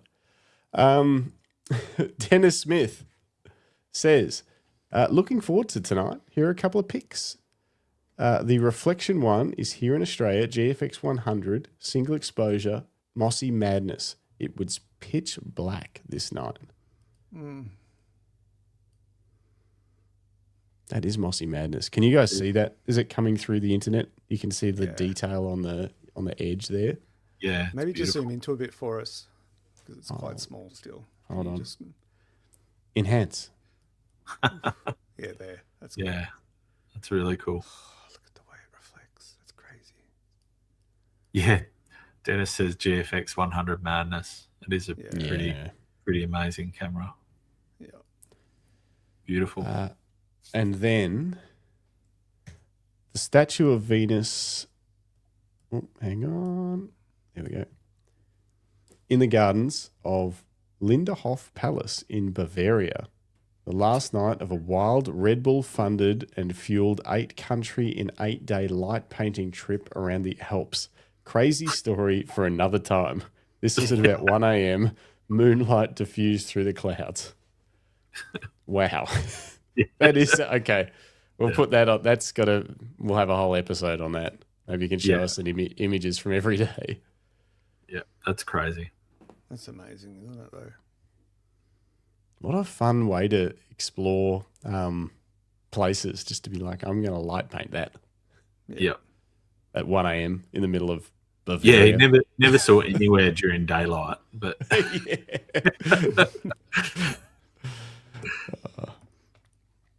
wild stories. We'll hear them. We're ready. We will. Beautiful. Thanks for sending me in, Dennis. Philip Johnson. Continuing the tree bark. Ooh. That's nice. Continuing the tree bark. I think I'm going to make that a little bit bigger for us. There we go. Tree bark, especially with the squibbly gum, is a favorite. I always think they are abstract and great for intimate landscapes. Just pull up a seat and observe the bark. It's easy to find a pattern. Yeah, I love this one. Yeah, I don't know why. Yeah. What do you like about it, Adam? I like just the abstract feel. Yeah. And the color palette as well. It's got. That's what I think. It's the addition of the yellow, like the yellow coming through on the top left. Yep. Because I think the one from last week was more like had less color, and I think that really takes it. I actually think the square crop is really clever because it has this really beautiful visual balance. If you look at it and you started to break it up into quadrants in any version, it's got pretty good balance in the elements in the image. So like the yellow really drags you, but then there's also that squibble down by itself, which pulls you back down there as well. And then up the top is the dimple in the tree, but then opposite that, there's that really interesting bit of bark. Like it it's an image that just invites you to look around at lots of things. Yeah, I like it. And I think for me it is that bottom clean squibbly bit that is the main element of the image for me. I don't know why, but it's like the focal point. But then you loop around and look at everything else, and I end up back there again. Yeah, it's really, really interesting. Beautiful. That one was shot on the A7 IV, Sony 70-200 2.8 Mark II. Beautiful shot. This might be our last one. I'm not 100% sure, from LTK, and I don't know if it had any data with it. Oh, another square crop. Interesting. Square crop too, and cropping like part of the car away. Yeah. Creative choice. Edgy. That car is I'll just double check if there was any data in there. The car wrapped in gold or something. Yeah. That's works really well. Gold and blue. Yeah, and then obviously choosing to frame it where it's tilted. Yeah. But in a square crop. Very cool. There's lots of lines in that. That's what works really well. Yeah. Lots of lines that are sort of all parallel with each other. Yeah. Yeah. It's a shot with XT2 and 100-400. Well done. Yeah, very cool. Let me just double check. And then I think we've got Greg's images, and I think that's it. But let me make sure I haven't missed somebody. Lucinda, Paul, Phil. I think that's it. Let's see what Greg's been up to. Wow. What do we have here? Okay, so I've been a busy boy. I've started doing some product shots with Alpaca, who make travel bags, backpacks, they're like EDC bags, tech pouches, that sort of thing. And this is actually a gaming sling that they gave to me, and I've pulled the sling bit off because they just detach. Because photographing straps on things is horrible when it comes to product shots. Yeah. Tell me about it. I know. Yeah. You would know. Anyway, so I've got quite a big Nintendo gaming collection. We are a household of nerds. And then I started bringing together all the bits and pieces that I have and realized that I have 40-something controllers for Switch. But, I'll use them all eventually. Hang on. I just have to double check something. Switches have their own controllers built in? Yeah, so see the bottom right corner of this shot? Yeah. So they're the controllers. They kind of snap off the tablet and they magnet lock back on. But so you needed to get 40 additional controllers. Look, I don't judge you for how many cameras you have. Yes, you do. Or backpacks. You do every week. And backpacks. Wow, 40 controllers. That's nuts. So I've just been playing around with product shots, flat lays, and I just thought I'd throw a couple in because it's what I've been working on. Was it hard? Like, did you spend a lot of time laying out the controllers in different ways to where you liked it, or was it pretty easy to get a feel for where you wanted to take it? Oh, I had some ideas, but this is the second time I've done this shoot. The first time I just wasn't happy with how they turned out. They were fine, but there was nothing compelling about them. And so this time I went with a much simpler flat lay kind of pattern. Keeping everything sort of facing in the same direction and getting the lines moving around. So yeah, anyway, I'm still working on it. It's cool. And then I've dropped these in the Alpaca's socials, and people are liking them. So it's fun. Hang on, is that Nintendo controller? Which controllers can you fit in each bag? That's a good question. Well, that is a very good question. Technically, in that bag, I could fit 2 with the Switch. So this is misinformation. Whatever. Go to the next frame. Cool. Very cool. Is this the Nintendo keyring thing just like key tag, or is that a controller as well? No, you get it from the Nintendo stores in Japan. There's these specialist stores that they have now, and they're like fidget things. The buttons work like they used to on the original controllers, but they've got a whole series of buttons and joysticks just on little plastic moldings that celebrate some of their past controllers that they've made. So, yeah. And then I'm continuing my work at the skate park. I'm feeling a project building up inside me. I don't know what I want to do with it yet, but really enjoying the process, really loving the community down there. And it's just such a great space. There's so much to fill your frame with that's compelling. Even some of the background elements are really amazing in that area. And these are all shot with the Fujifilm X-E5 and a 23 f1.4 prime. That's it. Nice. And then more basketball. Yeah. Oh, I know that guy. And then there's Craig Wetchen. So on Friday, we had Craig here on Thursday. Not here, but we had Craig on the Camera Life podcast on Thursday morning. And then on Friday morning, I joined him for one of his walks for well-being. Nice. I reckon we had about 40 people show up for this walk. It's just an hour. And then we all met for coffee. He agreed on a place that everyone would go and meet at the end of the walk in an hour's time. And we all went and had coffee and chats and introduced ourselves to people. But it was just a fun outing. It was good because I sort of headed off doing some solo stuff. I didn't really want to pair up with anyone necessarily. But every now and then you'd kind of bump into someone from the group and you'd walk along for 50 meters and then they go, oh, I'm going to go over there and I'm going to go over here. And it was just really lovely seeing people around the city being so occupied by cameras. Nice. Yeah, it's awesome that he's been able to keep this going for so long and keep the momentum happening. He's got a business now, like he's dedicating a fair bit of his own time to do this every week or every month. Yeah, it's pretty special. Yeah, amazing. So, cool images too. Were these ones from the walk? Yeah, those three were from the walk. The theme of the walk was symmetry, but I think I got two shots that I felt like that they fitted the brief. But I was just hunting light in general and seeing things and chasing after them. So yeah, it's all right. Rules were made to be broken. Yeah, exactly. And it was fun, Awesome. Well, that was an epic 2 hours and 22 minutes. That was not. It was supposed to be an hour and a half. So 1.5 hours. It's easy. We just blame the guest, Justin. Oh, yeah. Don't invite me on a podcast if you want to keep it in time. Won't work. Well, don't bring epic photos back from Iceland, and we wouldn't, look at them for an hour.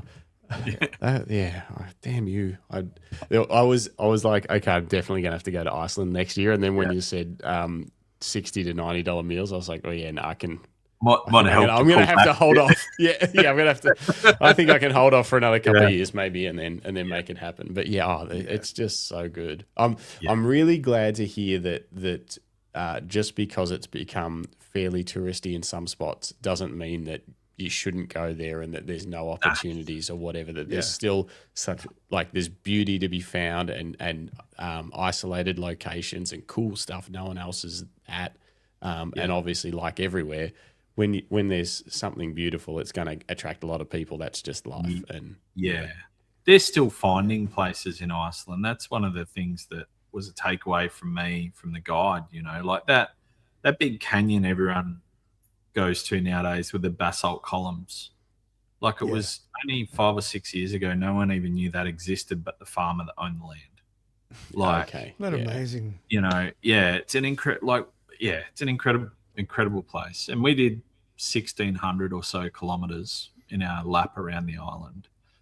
And we just saw the smallest little slither, It's largely unexplored photographically. Yeah. Wow. And you just got to get used to removing people out of popular photos. Like some of those big waterfalls and stuff, just remove them out and just tell people you remove photos. Like you can't take that photo without people in it. Yeah. That's how it is. Yeah. That's fair. Is there anything that you want to tell the world before we sign off tonight? Anything you've got coming up? Oh man, like I've got a bit of stuff coming up. Dennis and I were talking today. We're doing our next light in the landscape workshop, which is on my website at the moment. There's only one place left on that out of eight places. I've got a very small handful of spots left for trips coming up this year. I've got one spot on Broken Hill at the end of March, and then just the odd scattered place throughout the year. But just get involved. Like, I love having conversations with people, watch my videos, have a chat, whatever you may have. Like, I had someone in the gallery here today who saw me on the Down South photo show, and we had some really good conversations based on that. If you're keen on printing, I'm just starting to finalize some dates for my printing workshop, which is all done online. Which is good fun. Yeah, there it is there, the Make It Real Print Bootcamp. And I've just not long put a date up for my online filters workshop. So if you're curious about filters in photography, then it's just a nice, easy 2 hour, 2.5 hour, 3 hour, if it's anything like tonight's podcast, chat about filters and how to use them, how they work, all the stuff that nobody tells you about filters, right? Is you can go and buy a filter kit and you think you have to use them all the time, but that little session's all about teaching people how to use them the right way and how not to use them when they're not going to help you. So yeah, I'm always looking for new things, always looking to talk to camera clubs, and super keen to start talking about BFOP again, if I'm honest. Yeah. Feels like forever. Yeah, I'm pretty keen. Yeah. It's going to be fun. Yeah. We've got to book our accommodation, Greg. Oh, did you want a single tent or a double tent? Give me a double.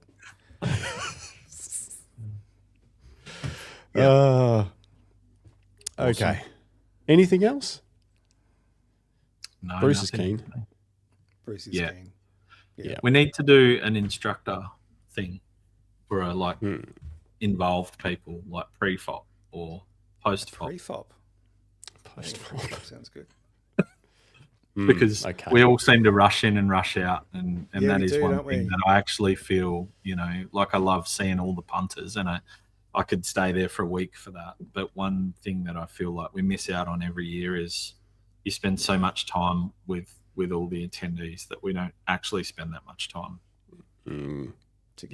Well, I mean, a pre-FOP would be easy enough. I just figured everyone would be so flat out in the lead up to it, but a pre-FOP wouldn't be that hard.